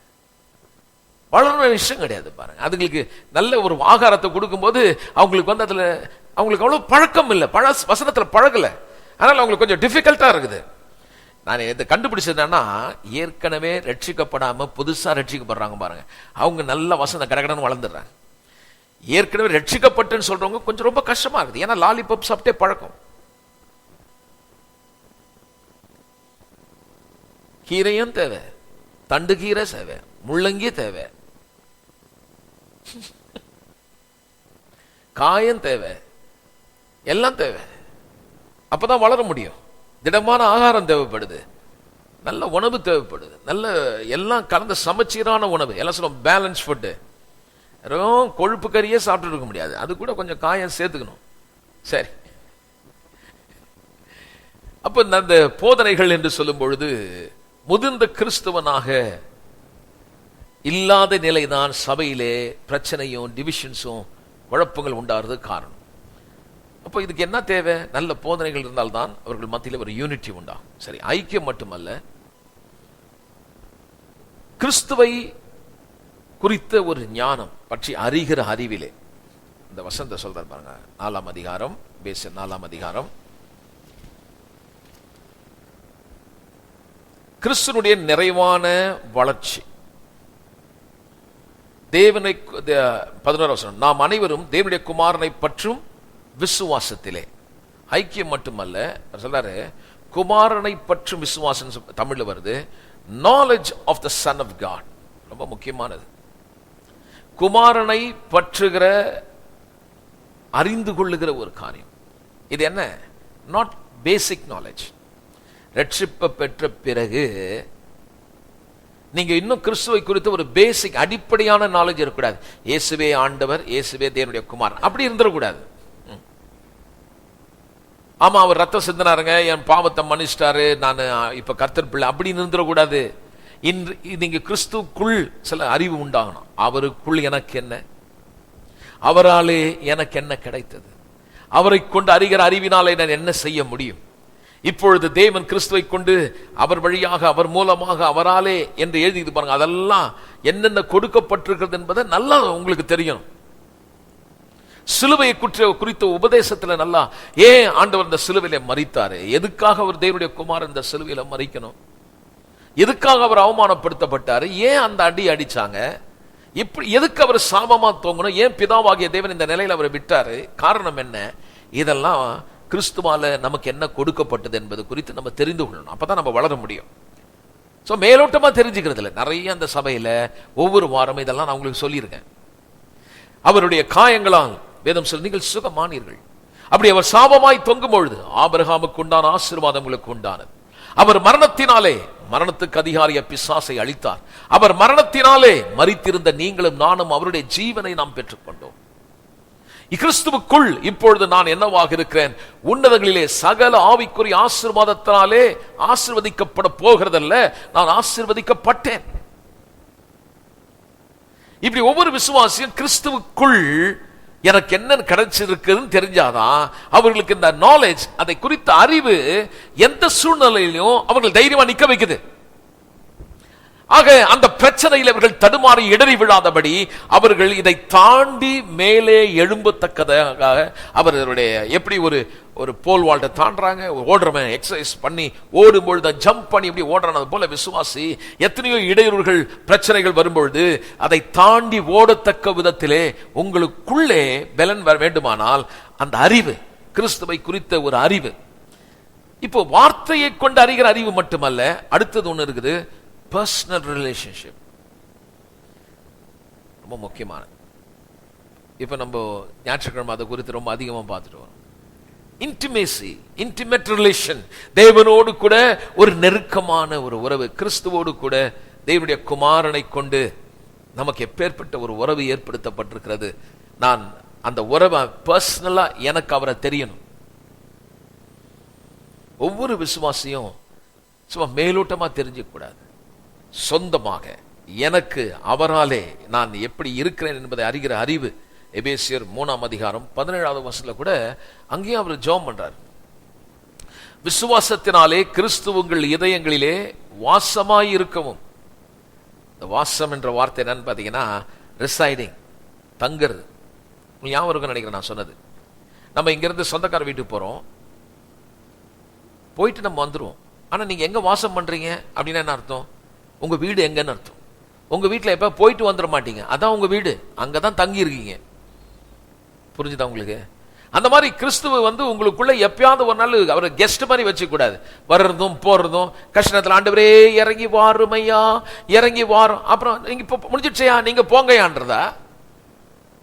ஏன் திரும்ப திரும்ப இறங்கி வாரோன்றீங்க? அப்ப அனுப்பிச்சிட்டீங்கன்னு அர்த்தம். இல்ல இல்ல, பவுல் சொல்றாரு, அவன் அனுப்பிடாத, அவர் உள்ளே இருக்கட்டும். எப்படிலாம் சொல்ல வேண்டியதாக பாருங்க. உள்ளே வாசமாய் இருக்கும், எல்லாம் சொல்லுவோம். It means permanent residing. உள்ளே தங்கி வாசம்னா அப்படியே பெர்மனன்ட்டா உள்ள இருக்கிறது. இப்ப உங்களுக்கு அந்த நாலேஜ் இருக்கணும், அந்த அறிவு இருக்கணும். நான் தேவனுடைய ஆலயம், அந்த தேவன் எனக்குள் இருக்கிறார், கிறிஸ்து எனக்குள் தங்கி இருக்கிறார், எனக்குள் வாசமாய் இருக்கிறார். அப்போ எனக்குள்ள இருக்கிறாருன்னா எனக்கும் அவருக்கும் ஒரு நல்ல ஒரு உறவு இருக்கு. நான் அவரிலும் அவர் என்னிலும். ஆமென், அல்லேலூயா. I enjoy that. ஒவ்வொரு நேரமும் அதை நினைக்கணும், நானும் அவரும் ஒன்னோடு ஒன்னா இணைஞ்சிட்டோம். ஆமென். அப்போ நீங்க அவரோடு அப்படி இருக்கும்போது, அதாவது இது எப்படி போட்டு வாசமாயிருக்கும்னா, Christ may settle down and be at home in your life. அவர் உங்களுக்குள்ள தங்கி தாபரித்து உனக்குள்ள அது வீடாக்கி அவர் உள்ள இருக்கணுமா? விசுவாச வாழ்வுல வந்த பிறகு அது இருக்கணும். பெர்மனண்டா எனக்குள்ள இருக்கிறார் என்று இருக்கும் பொழுது, அவர் என்னிலும் நான் அவர்களும் இருக்கிறேன் என்ற இது இருக்கும் பாருங்க. அது ஒரு நல்ல ஒரு தைரியம், ஒரு கான்பிடன்ஸ். ஒரு நாள் கூட நீங்க தனிமையை உணரவே மாட்டீங்க. பணம்லாம் போனா கூட நீங்க தனிமையாவே இருக்கிறதா தெரியாது. சொந்தக்காரெல்லாம் உங்களை வெறுத்துட்டு ஒரு வேளை திடீர்னு போயிட்டா கூட உங்களுக்கு தனிமையே இருக்காது. ஒவ்வொரு கிறிஸ்தவர்களுக்கும் ஒரு வளர்ச்சி வரணும்னா சில நேரத்தில் இப்படிப்பட்ட சில சூழ்நிலையில நம்ம போறோம். அப்படி வரும்போது ரொம்ப நல்லா இருக்கும் பாருங்க. ஏன் அவர் இருக்கிறான்னு அப்பதான் உங்களுக்கு தெரியும் இல்லையா சொல்லுவாமே. அதனால வரட்டும், பிரச்சனை வரட்டும் சொல்லல. பிரச்சனை எப்படியா இருந்தாலும் என்னைக்காவது ஒரு நாள் நீங்க ஃபேஸ் பண்ணணும். எல்லாருக்கும் பிரச்சனை வரும். யாரும் உங்க கூட மன்னிக்கணும், நான் இந்த வார்த்தையை சொல்றேன்னு, யாரும் பெர்மனன்ட் கிடையாது. உங்க கூட திருமணம் ஆகும்போது கூட புருஷன் கையை பிடிச்சி நித்திய காலமா உன்னோட கூட இருப்பேன்னு சொல்லல. நான் உயிரோடு இருக்கிற வரைக்கும் இருக்கிறேன்றாரு. ஆனா ஒருத்தர் சொன்னாரு, நீ உயிராகிற வரைக்கும் நான் உங்க கூட இருக்கிறேன். இந்த உலகத்தின் சகல நாட்களிலும் நான் உங்களோடு இருக்கிறேன். என்ன மாதிரி ஆண்டவர் பாருங்க. இப்படி தெரியணுங்க. இந்த அளவுக்கு நம்ம வளரணும். இந்த அளவுக்கு நாலேஜ், இந்த அளவுக்கு பர்சனலா நம்ம அறிந்து கொள்ளணும். யார் வேணாலும் போட்டுங்க, என்ன வேணா நடக்கட்டும், நீங்க கலங்கவோ பயப்படவோ அழுது புலம்பவே மாட்டீங்க. உள்ளத்துல ஒரு பெரிய தைரியம் இருக்கும். சரி, சில நேரத்தில் நம்ம ரொம்ப நேசிக்கிற, சில நேரத்தில் நம்ம ரொம்ப இக்கட்டான சூழல் வரும்போது டிஸ்டர்பன்ஸ் வருது, மன அழுத்தம் ஏற்படுது. ஆனா நம்ம டிப்ரெஷன் ஆயிட மாட்டோம், அப்படியே மூழ்கி போக மாட்டோம். அதுதான் சொல்றாங்க, ஆறுகள் வழியாய் நீ நடந்தாலும் நீங்கள் மூழ்காது இருப்பீர்கள். அப்ப என்ன அர்த்தம்னா, பிரச்சனை வருது, ஆனா நான் டிப்ரெஷன் ஆக மாட்டேன், நான் மேல வந்துடுவேன். நெருப்பு மாதிரி இருக்கும், அது உள்ள போறேன். அப்ப நெருப்பு தான் சுடும், பிரச்சனை தான். ஆனா வேதம் சொல்ல நீ வேக மாட்டே. அப்படின்னு என்ன அர்த்தம்னா, அந்த சூழ்நிலைகள் நம்மை மேற்கொள்ள முடியாதபடி அந்த அளவுக்கு தேவனுக்கும் நமக்கும் ஒரு நெருக்கமான உறவு இருக்கிறதுனால, அந்த அறிவு இருக்கிறதுனால என்னை வளர விடாம இந்த சூழ்நிலைகள் தடுக்காது. ஒவ்வொரு பிரச்சனையும் ஒவ்வொரு சூழ்நிலையிலும் எனக்கு தெரியும் என் கூட தேவன் இருக்கிறார். அப்ப நான் எப்படி பார்க்கிறேன், ஒவ்வொருவரும் வளரணும்னு சொல்லும்போது எப்படி வளரணும்னா, பூர்ண புருஷன்னா பாவமே செய்யாதவர்னு கிடையாது. தப்பு நடக்குது, சின்ன சின்ன பாவங்கள் சில நேரத்தில் விசுவாசிகள் செய்யறோம் அப்படி சொன்னாதான் கரெக்டா இருக்கும். Including me. அமைதியா இருக்காங்க. இந்த மாதிரி எந்த பாஸ்டரும் சொல்ல மாட்டாங்க. சில பேர் பார்த்தீங்கன்னா அவங்க தெய்வம் மாதிரி பேசுவாங்க. அதனால்தான் விசுவாசிகளுக்குள்ள பெரிய கோபம் வந்துடுது. இப்படி பேசுறா இருந்தாலும் இப்படி இருக்கிறாருன்னு. எல்லாருமே இந்த உலகத்துல சில நேரத்தில் நம்ம மாம்சத்திலேயோ இல்லை சில காரியங்கள் தவறு செய்யறோம். ஆனா அதுல ரிமைனா அதிலேயே இருந்துடக்கூடாது. இப்படி சில காரியங்கள் நமக்கு உண்டாகும் பொழுது நமக்கு கர்த்தர் நம்ம கூட இருந்து நமக்கு சில காரியத்தை கத்துக் கொடுக்கிறார், நம்மளை மேலே கொண்டு வரார், நம்மளை பூரண புருஷனாக்குறார், நம்மளை டெவலப் பண்றார். எப்படி நம்ம பூரண புருஷன்னா தப்பே செய்யாதவர், பாவமே இல்லாதவர் இல்ல. சின்ன சின்ன பிரச்சனைகள் அந்த மத்தியில வசனத்தை கொடுத்து ஆவியானவருடைய வழிபாடுனால போதனையினால நம்ம டெவலப் ஆகி பூரண புருஷன் சொல்லும்போது சிருஷ்டித்தருடைய சாயலுக்கு ஒப்பாக, எல்லாம் சொல்லுவோம், சத்தமா சொல்லுங்க பார்க்கலாம். யார மாதிரி ஆகணுமா? சிருஷ்டித்த அதே தேவனுடைய சாயலுக்கு ஒப்பாக. என்ன மாதிரி எழுதிருக்குது பாரு. குழந்தை வளர வளர வளர வளர அந்த சாயல் பாத்தீங்கன்னா அந்த அப்பாவுடைய சாயல் அப்படியே வந்துகிட்டே இருக்கும். அம்மாவுடைய சாயல் பிள்ளைக்கு வருது, கண்டிப்பா வரும். குழந்தை பிறக்கும் போது பாத்தீங்கன்னா அந்த சாயல் சரியா தெரிய மாட்டேது. நான் நிறைய பேர் பார்த்துருக்கேங்க, குழந்தை பெத்தவன சொன்ன அப்பா அம்மா மாதிரியே இருக்குன்னுவாங்க. அப்புறம் கொஞ்ச நாள் பார்த்தா அப்பா மாதிரியே ஆயிடுச்சுங்கன்னுவாங்க. அப்புறம் பார்த்தா மாமா மாறிடுவாங்க, அப்புறம் சித்தப்பா மாறிடுவாங்க, அப்புறம் திடீர்னு பார்த்தா அம்மா மாதிரி. அப்புறம் ஒரு நல்ல ஒரு 30, 40, 50 வயசான உடனே சொன்னேன், பா டே உங்க அப்பா மாதிரியே இருக்கிறான், உங்க அப்பா பார்க்கணும், உன்னை பார்த்து அதே மாதிரி இருக்குது. வளர வளர வளர அந்த முகம் அப்படியே வரும் பாருங்க. அதே தான் வேதம் சொல்லுது, வளர வளர வளர வளர சிருஷ்டித்தருடைய சாயல். எல்லாம் சொல்லுவோம், சிருஷ்டித்தருடைய சாயல். படிப்போம் 2 கொரிந்தியர் 3ஆம் அதிகாரம் 18வது வசனம். 2 கொரிந்தியர். தேவன் சபையிலே வரம் பெற்ற இந்த தாசர்களை கொடுத்து ஊழியத்தை கொடுத்து நம்ம எந்த நிலைக்கு கொண்டு போறார்ன்றத பவுல் எப்படி கொண்டு போறார் பாருங்க. நம்ம எப்படி என்ன மாதிரி மாறணும்னு சொல்லும்போது 18, நாம் எல்லோரும் திறந்த முகமாய் கர்த்தருடைய மகிமையிலே கண்ணாடியிலே காண்கிறது போல கண்டு ஆவியாய் இருக்கிற அந்த கர்த்தராலே அந்த சாயலாக தானே மகிமை மேல் மகிமை அடைந்து நாம் மறுரூபமாகிறோம். இந்த மகிமை மேல் மகிமை அடைந்து மறுரூபம் ஆகிறோம்னு சொன்னா மனம் புதிதாகணும். எல்லாம் சொல்லுங்க, மனம் புதிதாகணும். இந்த மனசு புதுசாகாத வரைக்கும் நீங்க அவரை மாதிரி மாக முடியாது. உள்ளான மனுஷங்களை தேவன் நம்மளை பலப்படுத்திட்டாரு, நீங்க அவரை மாதிரியே இருக்கீங்க. ஆனா நீங்க சிருஷ்டித்துடைய சாயலுக்கு ஒப்பாக மாற வேண்டுமானால் நம்முடைய மனம் எப்படி இருக்கணும்னு சொல்லும்போது அது அதோடைய கண்டினியூவேஷன் தான். 14 வசனம் சொல்லு பாருங்க. அவருடைய மனது கடினப்பட்டது, இந்த நாள் வரைக்கும் பழைய ஏற்பாடு வாசிக்கையிலே அந்த முக்காடு நீங்காமல் இருக்கிறது, கிறிஸ்துவினாலே அது நீக்கப்படுகிறது. எது கடினப்பட்டதான்? மனது.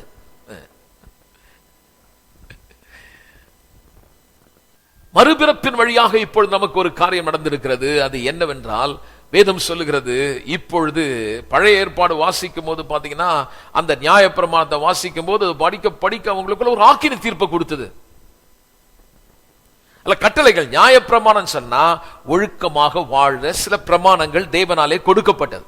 இதை படிக்கும் பொழுதும் வாசிக்கும் பொழுதும் அவங்களுக்கு அந்த வார்த்தை அவங்களை பூரணப்படுத்தல. வார்த்தை பூர்ணமானதுதான், பரிசுத்தமானதுதான். அந்த வார்த்தை, அந்த கட்டளைகளை படிக்கும் பொழுது அந்த பிரமாணங்கள் அவங்களை பூர்ணப்படுத்தல, மாறாக ஆக்கினையை கொடுத்தது. அதனால மனம் கடினப்பட்டது.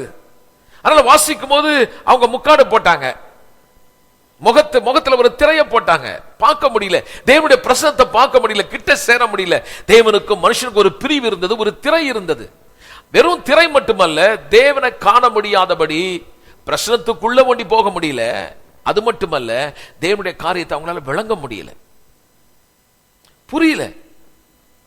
ஏன்? மனம் கடினப்பட்டிருந்தது, ஒண்ணுமே காண முடியல, அந்தகாரத்திலே இருந்தார்கள். ஆனா இப்ப என்ன நடந்ததுன்னா, எப்பொழுது இயேசுநாதர் உங்களுக்காக எனக்காக மரித்தாரோ, வேதம் சொல்லுகிறது, அவர் அடித்து நொறுக்கப்பட்ட பொழுது, சரீரம் சின்னாபின்னமாகும் பொழுது, அவருடைய மாம்சம் பிக்கப்படும் பொழுது தேவாலயத்துடைய திரைச்சிலை 2ஆக பிரிந்தது. தேவாலயத்தில் திரைச்சிலை பிரிந்த சொல்வது, மகா பரிசுத்த ஸ்தலத்திலே ஒரு திரைச்சிலை போடப்பட்டிருந்தது. எந்த மனுஷனும் உள்ள போக முடியாது. அந்த பிரசனத்திலே நிற்கக்கூட முடியாத நிலை இருந்த நிலை மாற வேதத்திலே இப்பொழுது வாசிக்கப்படுகிறது, அவர் நாமே நமக்கு பதிலாக மரித்து என்னுடைய பாவங்கள் நீங்க, என்னுடைய சாபங்கள் நீங்க, இந்த பாவத்தை என்னை விட்டு அகற்றும்படி பாவமே அறியாதவர் எனக்காக பாவமானார். அப்பொழுது அந்த பாவம், என் பாவம் அவர் மேலே போனது, அவர் நீதி என்னிடத்தில் வந்தது சொல்லும் பொழுது ஆவியான உதவினாலே என் மனம் புதிதாகிறது, புரிந்து கொள்ளக்கூடிய ஒரு நிலைக்கு என்னை கொண்டு போகிறார். ஒரு போதகன் அல்ல பிரியமானவர்களே, எத்தனையோ முறை இந்த காரியம் சொன்னாலும் எத்தனையோ பேர் அதை ஏற்றுக்கொள்ளலையே. இயேசுவின் ரத்தம் சகல பாவங்களை நீக்கி இருக்கிறதுன்னு நம்ம சொல்றோம், உலகத்தின் ஜனங்கள் கேட்கிறாங்க, ஆனா ஏற்றுக்கொள்ளல. ஆனா நம்ம நம்பணும், நம்ம விசுவாசிச்சோம், நம்மளுக்கு புரிந்தது. நம்ம ரொம்ப கிளவரா இல்ல, பரிசுத்த ஆவியானவர் நம் மனதின் அறை, அவர் அந்த திரையை நம்மை விட்டு நீக்கினார். சில காரியத்தை நம்மளால புரிந்து கொள்ள முடிந்தது, தேவ பிரசனத்தின் உள்ளே நுழைய முடிந்தது, விளங்கிக் கொண்டோம். அவர் ரத்தம் என்னை கழுவியது, நான் தேவனுக்குள் நீதியானேன் என்ற ஒரு புரிதலை அல்லது அந்த வெளிப்பாடு நமக்குள் உண்டானது. அதோடு நிக்கல, அடுத்த ஸ்டெப் கொண்டு போறார். உன் பாவங்கள் மன்னிக்கப்பட்டது மட்டுமல்ல, நீதியை நீ சம்பாதிக்க முடியாது, நீதி உனக்கு கொடுக்கப்பட்டிருக்கிறது. உன் தகுதியின் அடிப்படையில் அல்ல, கிருபையினாலே விசுவாசத்தை கொண்டு நீங்கள் நீதிமானாக்கப்பட்டீர்கள். கிருபையினாலே. தகுதியற்ற நமக்கு கொஞ்சம் கூட டிசர்வ் கிடையாது. அன்மெரிட்டட் ஃபேவர், தேவனுடைய அளவிட முடியாத ஒரு மாபெரும் தயவு நம்மேல் விளங்கியது. அவர் நமக்கு பதிலாக மரித்ததன் வழியாக. ஏன் அவருக்கு அந்த மரணம், ஏன் அந்த ரத்தம், ஏன் இத்தனை வேதனை, எதற்காக இந்த துக்கம்? வேதம் சொல்லி என் பாவத்துக்கான தண்டனை அவர் மேல விழுந்த உடனே தண்டனை நீங்களாகி, வேதம் சொல்லி இப்ப நான் தேவனுக்கு முன்பாய் நிற்கக்கூடிய ஒரு தகுதி அல்லது நீதி எனக்கு கொடுக்கப்பட்டது. நீதி என்றால் நம்முடைய மாரல் லைஃப் கிடையாது. நீதி என்றால் தேவனுக்கு முன்பாக நிற்கக்கூடிய ஒரு தகுதி, அதான் நீதி. பாவம் இருந்ததுனால ஆதாம் தேவனுக்கு நிற்க தகுதி இல்லைன்னு தெரிஞ்சனால ஓடி ஒளிஞ்சான். இப்போ இயேசுவின் ரத்தம் நமக்கு சிந்தப்பட்டு அவர் என்னை கழுவினான் சொன்ன உடனே எந்த விசுவாசியும் உடனே அவங்களுக்கு அந்த பிதாவாகிய தேவனுக்கு நிக்கிறதுக்கு ஒரு தகுதி வந்திருக்குது. அதனாலதான் அவங்க ஜெபம் பண்ணும்போது அப்பான்னு கூப்பிடுறாங்க. அததான் நாங்க சொல்றோம் அது நீதி என்று. நீதி என்பது நீங்கள் செய்கிறதால் உண்டாகல. நான் சொல்லுகிறேன், நீதி என்பதோ தகுதி என்பதோ உங்கள் முன்னோர்கள் அனுசரித்த பாரம்பரியம் சடங்குனால நீங்கள் இந்த பரிசுத்தம் உள்ளவர் தேவனுக்கு முன்பாய் நிற்கும்படியான தகுதி உங்க சொந்த ஜனத்தாலேயோ நீங்க செய்த தானத்தாலோ தர்மத்தினாலோ இது உங்களுக்கு உண்டாகாமல் அவர் சொந்த ரத்தத்தினாலே அவர் அண்டை சேரும்படியான நிற்கும்படியான ஒரு தகுதி உங்களுக்கும் எனக்கும் அவராலே கொடுக்கப்பட்டிருக்கிறது. அதுதான் தேவனுடைய நீதி என்று சொல்லுகிறது. இப்படி எழுதப்பட்ட வார்த்தையை இப்பொழுது திறந்த முகமாய் கண்ணாடியில பார்க்கிற மாதிரி, ஒரு கண்ணாடி பார்க்கும்போது என்னை எப்படி ரிஃப்ளெக்ட் பண்ணி ஏன்னா யாருன்னு எனக்கு ரிஃப்ளெக்ட் பண்ணி காட்டுதோ அது போல தேவனுடைய வசனமாகிய அந்த கண்ணாடியை பார்க்கும் பொழுது இப்பொழுது கிறிஸ்துவுக்கு நான் யார் என்பதை காட்டுகிறது. நான் யார், நான் எப்படிப்பட்டவன் என்பதை நான் எப்படி பார்க்கிறேன்னா, யாரோ ஒருவர் சொல்றது இல்லை, ஆவியானவராலே, பரிசுத்த ஆவியானவராலே தேவனுடைய வார்த்தையை கொண்டு நான் உற்று பார்க்கும் பொழுது எனக்கு மிக தெளிவாக அந்த கண்ணாடி காட்டுகிறது. நான் பாவி அல்ல, நான் தேவ நீதி என்று காட்டுகிறது, பிரதிபலிச்சு காட்டுது. நான் யார், நான் யார், எனக்கு என்ன கொடுக்கப்பட்டிருக்கிறது, இப்பொழுது என்னுடைய ஸ்தானம் என்ன என்பது எனக்கு எப்படி தெரியுதுன்னா, இந்த கண்ணாடிய மகிமையை கண்ணாடியில் காண்கிறது போல ஒரு ஆள் கண்ணாடி போய் நிற்கும் போது எப்படி அவர் அப்படி காட்டுதோ அது போல இந்த தேவனுடைய வசனமாகிய கண்ணாடியை ஒருவர் உற்று பார்க்கும் பொழுது நான் யார் என்பதை உள்ளான மனுஷனை நான் யார் என்றதை காட்டுகிறது. நான் நீதி, தேவ நீதியாய் நீதிமானாய் இருக்கிறேன் என்று காட்டுகிறது. இனி நான் அல்ல, அவரே எனக்குள் இருக்கிறார் என்று காட்டுகிறது. நான் சாபத்தின் பிள்ளை அல்ல, நான் ஆசீர்வாதமானவன் என்று காட்டுகிறது. தேவனுடைய வசனத்தை நான் உற்று பார்க்கும்போது என்னை சொல்லுகிறது, நீ பலவீனன் அல்ல, பலவான், என்னை பலப்படுத்துகிறவர் இருக்கிறபடினாலே எல்லாவற்றையும் செய்ய எனக்கு பலன் இருக்கிறது என்று என்னை வேத வசனமாகிய கண்ணாடி காட்டுகிறது. என்னை உயர்ந்த நிலைக்கு கொண்டு வருகிறது. ஆமென். என் எண்ணங்களை மாற்றுகிறது. தேவனுடைய எண்ணங்களால் என்னை நிரப்புகிறது. பயமான எண்ணங்களை என்னை விட்டு தூரப்படுத்துகிறது. தாழ்வு மனப்பான்மையை விட்டு எடுத்து போடுகிறது. முடியாது என்ற எண்ணத்தை எடுத்து போடுகிறது. நான் பரிதாபமானவன் என்பதை எண்ணுகிறதை எடுத்து போட்டு நான் ஆசீர்வாதமானவன், தேவனால் நான் ஸ்பெஷல், நான் விசேஷமானவன் என்பதை எனக்கு காட்டுகிறது. அப்போ நீங்க பாத்தீங்கன்னா வேதம் சொல்லுகிறது, இந்த மகிமையை கண்ணாடியில் காண்கிறது போல தேவனுடைய வசனத்தை உற்று பார்க்க பார்க்க நான் என்னவென்று எனக்கு காட்டுகிறது. அப்போ தேவனுடைய வசனம் உங்களிலே நிலைத்திருந்தால், இப்படி நீங்க வளரும் பொழுது கண்ணாடியில காட்ட காட்ட நான் யாருன்னு எனக்கு தெரிஞ்ச உடனே பவுல் எப்படி கொண்டு போறாரு பாருங்க. இதனால எனக்கு என்ன உண்டாது, அடுத்த நிலை என்ன உண்டாதுன்னா,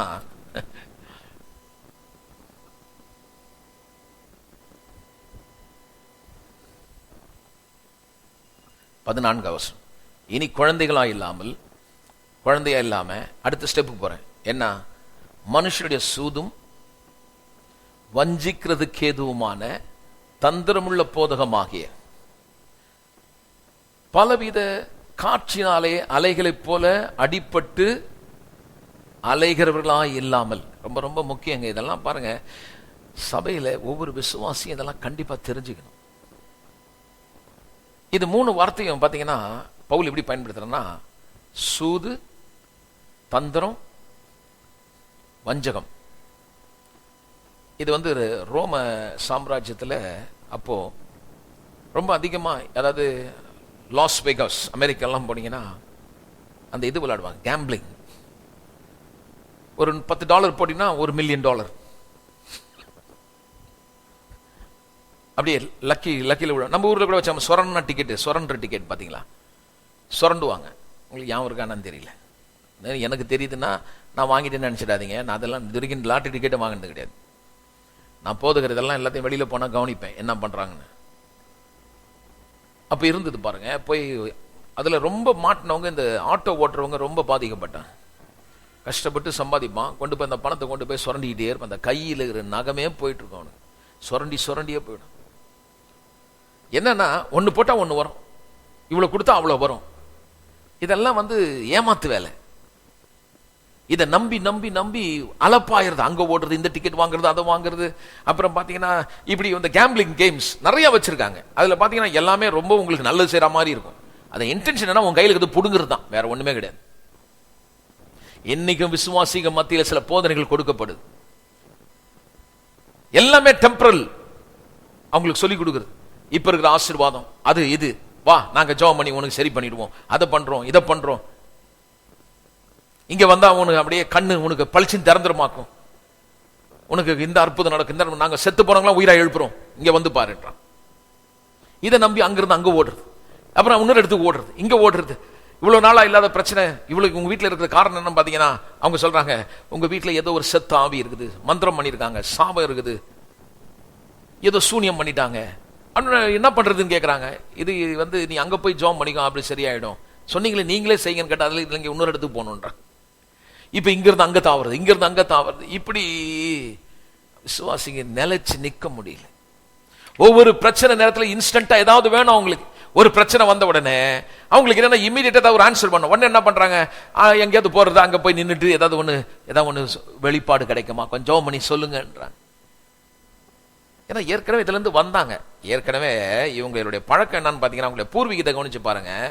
நல்ல நாள்லாம் பார்த்து இதை செய்தா ஏதாவது உருப்பட்டு வருமான்ற மாதிரி பார்த்துட்டு, ரட்சிக்கப்பட்ட பிறகு இதே புத்தி, கடையை திறக்கலாமா திறக்கக்கூடாதா, இதை பண்ணலாமா அதை பண்ணக்கூடாதா, இது பண்ண அது வருமா, கொஞ்சம் ஜெபம் பண்ணி சொல்லுங்க. உடனே இதை ஜெபம் பண்ணி சொல்ல வேண்டியது ஒரு 10 பேருக்கு சொல்றது 2 பேருக்கு கட்சவனா இவங்க 2 பேர் போய் 100 பேருக்கு சொல்லுவாங்க, ஐயா ஜெபம் பண்ணி தான் இப்படி ஆயிடுச்சுன்னு. உடனே இதை நம்பி 1000 பேர் உள்ள வந்துடுறது. ஆளுக்கு ஆளுக்கு நின்றுக்கிட்டு இது வசனத்தை வளர்றது கிடையாது. போனா ஏதாவது ஒரு ஜர்க்கு ஏதாவது ஒண்ணு கிடைக்குமா, என்ன பேர் விட்டு கூப்பிடுவாரா, என்ன அது பண்ணுவாரா, இது பண்ணுவாரா, என் மேல கை ஏதாவது படுமா, அங்கி இயேசுநாதர் அங்கி அப்படியே காத்துல வந்து மேல மோதுதா. இன்னும் விசுவாசிகள் வளர்றதுக்கு இல்ல. இன்னும் அவங்களுடைய வாழ்க்கையில பாத்தீங்கன்னா ஏதோ ஒரு விதமான தொடுதல், ஏதோ விதமான ஒரு காற்று, ஏதோ ஒரு மோதனம் அப்படின்னு நினைச்சிட்டு இருக்காங்களே ஒழி. அதனால என்ன ஆயிடுதுன்னா இவங்களால ஒரு இடத்துல ஸ்டேபிளா நிக்க முடியல. இப்ப இருக்கிற பிரச்சனைகள் அவங்களால ஸ்டாண்ட் பண்ண முடியல. காரணம் என்னன்னு பாத்தீங்கன்னா அவங்க வளர்ச்சி இல்ல. அவங்களுக்கு ஏதாவது ஒண்ணு உடனே நடக்கணும், ஏதாவது ஒண்ணு நடக்கணும், இன்ஸ்டன்ட் ஏதாவது ஒண்ணு நடக்கணும், படிப்படியா வளரணும். சொல்லுவோம், குழந்தை பிறந்ததுன்னா உடனே முட்டி போட்டு ஓடணும். இப்பதான் பிறந்து 2 நாள் ஆகுது, உடனே அந்த குழந்தை ஜம்ப் பண்ணணும், சைக்கிள் ஓட்டணும். என் பையன் ஒரு அம்மா ஒரு பிள்ளைய பெத்துதான். இந்த குழந்தை அப்படியே உட்கார்ந்துட்டு இருந்து பயங்கரமா அழ ஆரம்பிச்சுதான். 4 வயசு பிள்ளை அழுவுது, பயங்கரமா அழுவு. அம்மா அப்ப கேட்டாங்க, யார் அடிச்சாமா சொல்லுமா. இல்ல யாரும் அடிக்கலன்னு சொல்லிட்டு ஒரே அழுவேன். திருப்பி கேட்கறாங்க, சரி யார் அடிக்கலாம், ஏன் அழுவுற, என்னால தாங்க முடியல, எனக்கு ஒரே மனசு கஷ்டமா. என்ன ஆச்சு உனக்கு, என்னத்துக்கு இவ்வளவு பெரிய மனசு கஷ்டம், உனக்கு என்ன நடந்தது. இல்ல நான் அப்படியே உட்கார்ந்துட்டே இருந்தேன், நான் அப்படியே யோசிச்சு பார்த்தேன், நான் வளர்ந்து எனக்கு கல்யாணம் ஆகி எனக்கு குழந்தை பிறந்து என் குழந்தை வந்து கார்ல மாட்டி செத்துருச்சு, அதை நினைச்சு நான் அழுதுட்டு இருக்கேன். ஒரு 5 வயசு குழந்தை பேசுற பேச்ச. இன்னும் வளரணும், எத்தனையோ காரியங்கள் இருக்கு. சில பேர் இப்படிதான் பாருங்க, வந்த உடனே கோயில்ல உடனே அவங்களுக்கு எல்லாம் டக்கு டக்கு டக்குன்னு, இன்னும் வளரல, இன்னும் வசனத்துல வேறுன்றல. ஆனா பெரிய பெரிய காரியத்தை அவங்க கேட்கறாங்க, பெருசு பெருசா நினைக்கிறாங்க, அதை பண்ணணும் இதை பண்ணணும். இல்லைங்க, அதுல நிலைக்காது. அஸ்திபாரம் நல்லா இருக்கணும், படிப்படியா வளரணும். எல்லாம் சொல்லுவோம். அதனால இது இது இது இங்க கிடைக்கும், இது வந்தா அப்படி வரும். கர்த்தர் நேரடியா பேசுறாரு, அப்படியே வந்தாருன்னா காத்து அசைவாடுது, தரிசனம் கிடைக்குது, அதை கிடைக்குதுன்னு சொல்லி பார்த்தா அவங்களோட வாழ்க்கையில வசனத்துல பழக்கம் இல்லாம இருக்காங்க. எப்படி சபையோட நிலை என்ன? நம்ம வளர்றோமா? இன்னைக்கு பைபிள் இருக்கிற வார்த்தையை நம்ம விரும்புறோமா? மக்கள் விரும்புறாங்களா? இன்னைக்கு சபை மக்கள்ல எப்படிப்பட்ட டைவர்ஷன், ஏன் பலவிதமான தந்திரமான போதனைகள் அங்கங்க ஜனங்களை வந்து டிஸ்ட்ராக்ட் பண்றாங்க. வார்த்தையை எடுத்து சொல்லும் போது அவங்களே சொல்லிக்கிறாங்க, வசனத்தை எடுத்து சொல்லிட்டு இருப்பாரு, நாங்க இங்க வா, நாங்க கையை வச்சு எல்லாம் சரி பண்ணிடுவோம். அப்ப அவர் என்ன சொல்றாருன்னா, என் பைபிளை விட என் கை பவர்ன்றாரு. பைபிளை பேசிட்டு இருக்காங்க, நாங்க ஜெபம் பண்ணி. அப்ப அவர் என்ன சொல்றாரு, வேதத்தை விட எங்க ஜெபத்துக்கு வல்லமை இருக்குன்றார்.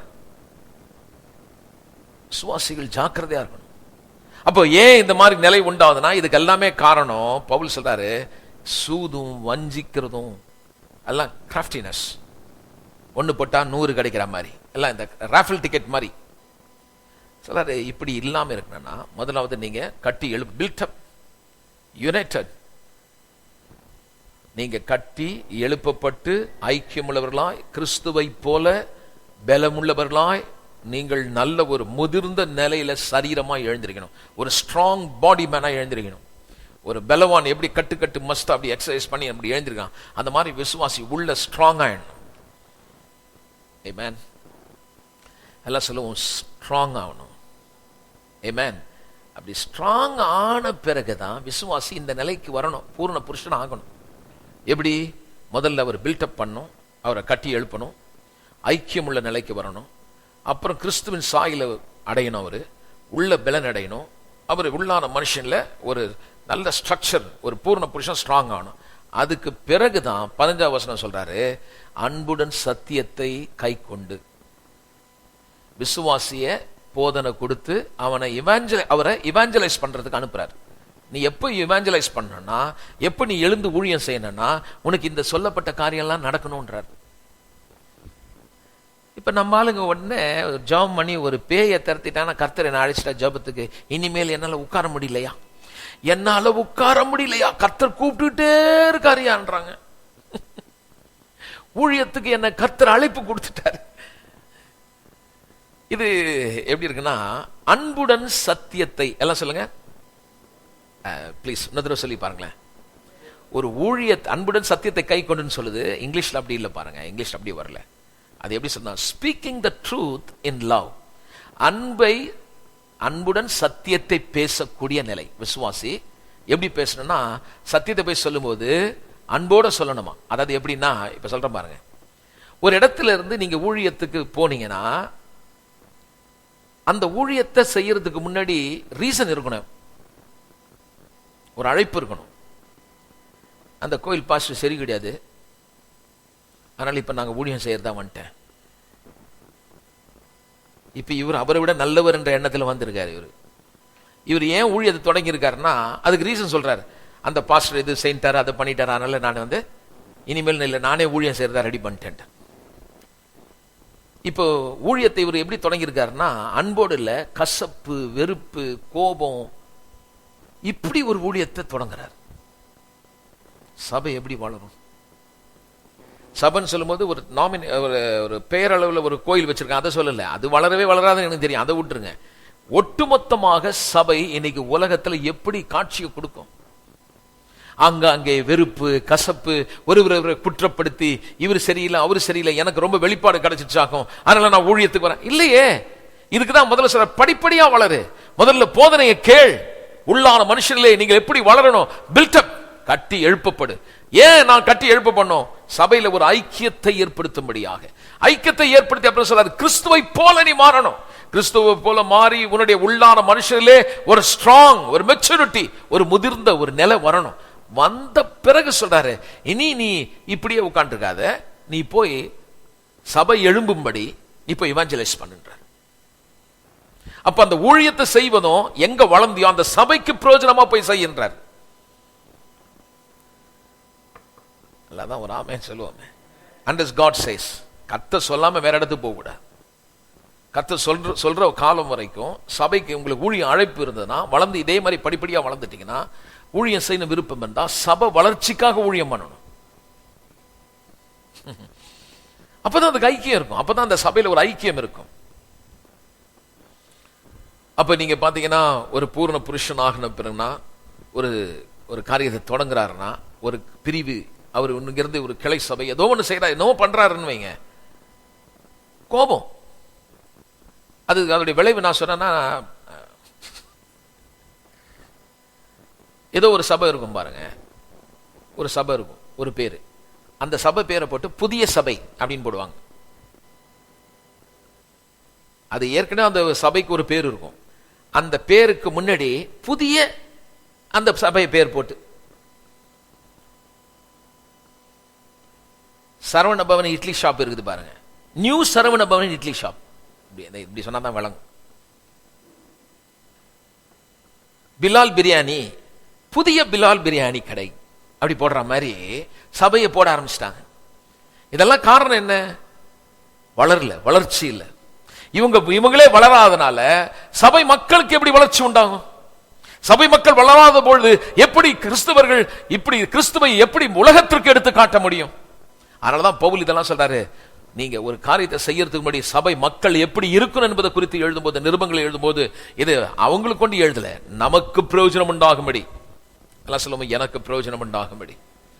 அப்போஸ்தலர் 2 எப்படி இருந்தாங்கன்னு சொல்றார். அங்க பாத்தீங்கன்னா, சபை மக்கள் ஒன்று கூடினார்கள், நெக்ஸ்ட் அவங்க என்ன பண்ணாங்கன்னா, கேட்ட போதனைகளை வச்சு ஒன்று கூடி ஜெபித்தார்கள். சத்தமா ஒரு அல்லேலூயா சொல்லுங்க. See, அங்கதாங்க ஐக்கியம் உண்டாவது. சபை மக்கள் ஒரு இடத்துல கூடினாங்க. கூடிட்டு அவங்க என்ன பண்ணாங்கன்னா, அவங்க ஒரு காரியத்துக்காக அவங்க எல்லாம் ஒன்று கூடி ஒரு மனமாய் ஒரு இடத்துல கூடி ஜெபித்தார்கள். அப்பம் விட்டாங்க. அப்பம் விட்டுட்டு கம்யூனியன் ஐக்கியத்தை வெளிப்படுத்தினாங்க, ஃபெலோஷிப் வெளிப்படுத்தினாங்க. வீடுகள் தோறும் போனாங்க. வீடுகள் தோறும் போய் அவங்களுக்கு அங்க நற்செய்தியை சொன்னாங்க. இப்படி நற்செய்தியை சொன்னதுனால பாத்தீங்கன்னா சபையோட வளர்ச்சி கடகடகடன் வளர்ந்துச்சு.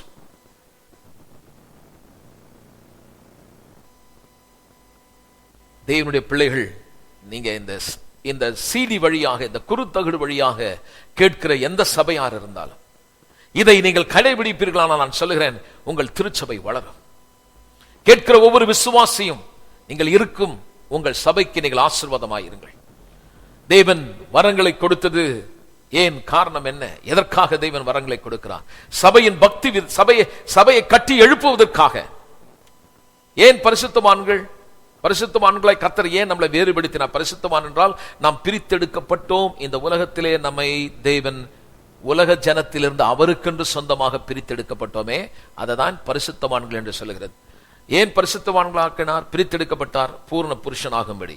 பூரண புருஷனானது எதற்காக? ஊழியம் செய்வதற்காக. ஊழியம் எதற்காக செய்கிறோம்?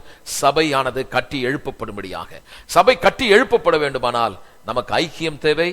அவருடைய சாயலிலே நாம் இருக்கணும். இதுக்கு எல்லாத்துக்கும் தேவையானது, ஒருவேளை போதகர்கள் நீங்கள் கேட்டால், நான் சொல்கிறேன் போதகர்களுக்கு நான் சொல்கிறேன், உங்கள் சபைக்கு நல்ல ஒரு சவுண்ட் டாக்டரின், நல்ல ஒரு உபதேசத்தை கொடுங்கள். இப்படி செய்தால் இசைவாய் இணைந்து ஒன்று கூட்டி கர்த்தர் நம்மள ஒன்றாக இணைத்து, அந்த வசனம் சொல்லுகிறது, சரீரம் முழுவதும் அதற்கு உதவியாயிருக்கிற சகல கணுக்களினாலே இசைவாய் கட்டி இணைக்கப்பட்டு ஒவ்வொரு அவயமும் அந்தந்த வேலையை செய்யற மாதிரி ஒவ்வொரு விசுவாசியும் ஒன்னா இணைக்கப்பட்டு, பிரிஞ்சு துண்டு துண்டா இல்ல, எல்லாம் ஒரு நரம்புல இணைஞ்சு எப்படி கை கால்லாம் வேலை செய்வது போல எல்லாரும் ஒன்றாக இணைந்து வேலை செய்யும் பொழுது இந்த உலகம், நான் சொல்கிறேன் முதலாவது இந்த வட சென்னை, இரண்டாவது நான் சொல்கிறேன் இந்த சென்னை, மூன்றாவது தமிழ்நாடு, இந்தியா முழுவதும், கடைசியா சொல்கிறேன் உலகம் முழுவதும் இந்த இயேசுவே ஆண்டவர் என்பதை அவர்கள் அறிந்து கொள்வார்கள். கர்த்தர் உங்களை ஆசீர்வதிப்பாராக. எழுந்து நாம் கர்த்தரை துதிப்போம். கர்த்தர் மிகவும் நல்லவர்.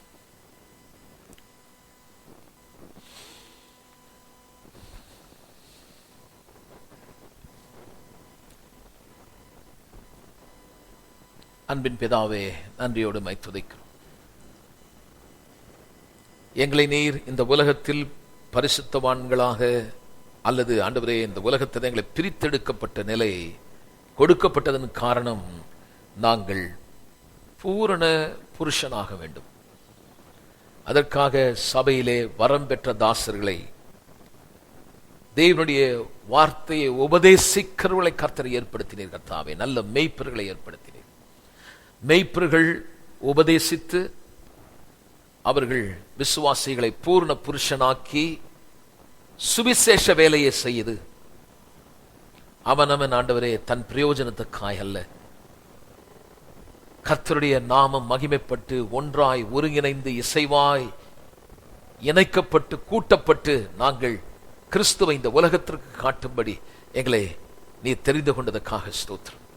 ஒவ்வொருவரும் தன்னை குறித்து இந்த உலகத்தில் வெளிப்படுத்தி விடாதபடி வரங்களை காட்டி தன் ஊழியத்தையோ தன் பெயரையோ தன்னை வெளிப்படுத்தி விடாதபடி ஆண்டவரே, எப்படி ஆகிலும் இந்த உலகம் கிறிஸ்துவை காண வேண்டும் என்ற விதத்திலே எப்பொழுதும் உம்மை மையமாக வைத்து செய்ய ஒவ்வொருவருக்கும் கற்றுத்தாரும். தொடர்ந்து எங்கள் வாழ்விலே எங்களை கொண்டு நாங்கள் இருக்கும் இடங்களிலே நாங்கள் செய்கிற ஒவ்வொரு காரியத்திலேயும் தாவே ஒருபொழுதும் நாங்கள் எங்களை வெளிப்படுத்தி விடாதபடி உம்மையே எடுத்து காட்ட அன்பு ஐக்கியம் தாவே உம்முடைய நல்ல ஆவியினாலே இணைந்து உம்மையே வெளிப்படுத்த ஆவியானவர் உதவினாலே எங்களை செயல்படுத்தி நடத்தி காட்ட ஆண்டவரே, உம்மாலே நாங்கள் செய்து முடிக்க எதற்காக அழைக்கப்பட்டுமோ அந்த காரியத்தை செய்து முடிக்க திராணி உள்ளவர்களாய் எங்களை நிலைநிறுத்துங்க தாவே. கரத்தில் ஒப்புக் கொடுக்கிறோம். இயேசுவின் நாமத்தில் ஜெபிக்கிறோம் நல்ல பிதாவே. என் ஆத்துமாவே கர்த்தரை ஸ்தோத்திரி, முழு உள்ளமே பரிசுத்த நாமத்தை ஸ்தோத்திரி. என் ஆத்துமாவே கர்த்தரை ஸ்தோத்திரி, செய்த சகல உபகாரங்களை மறவாதே. ஆமென். கர்த்தராகிய இயேசு கிறிஸ்துவின் கிருபையும் பிதாவாகிய தேவனுடைய அன்பும் பரிசுத்த ஆவியானவருடைய அன்யோன்ய ஐக்கியம் சந்தோஷம் சமாதானம் இப்பொழுதும் எப்பொழுதும் சகல பரிசுத்தவான்களோடும் இன்றைக்கும் இருப்பதாக. God bless you. சென்று வாருங்கள், கர்த்தர் உங்களோடு கூட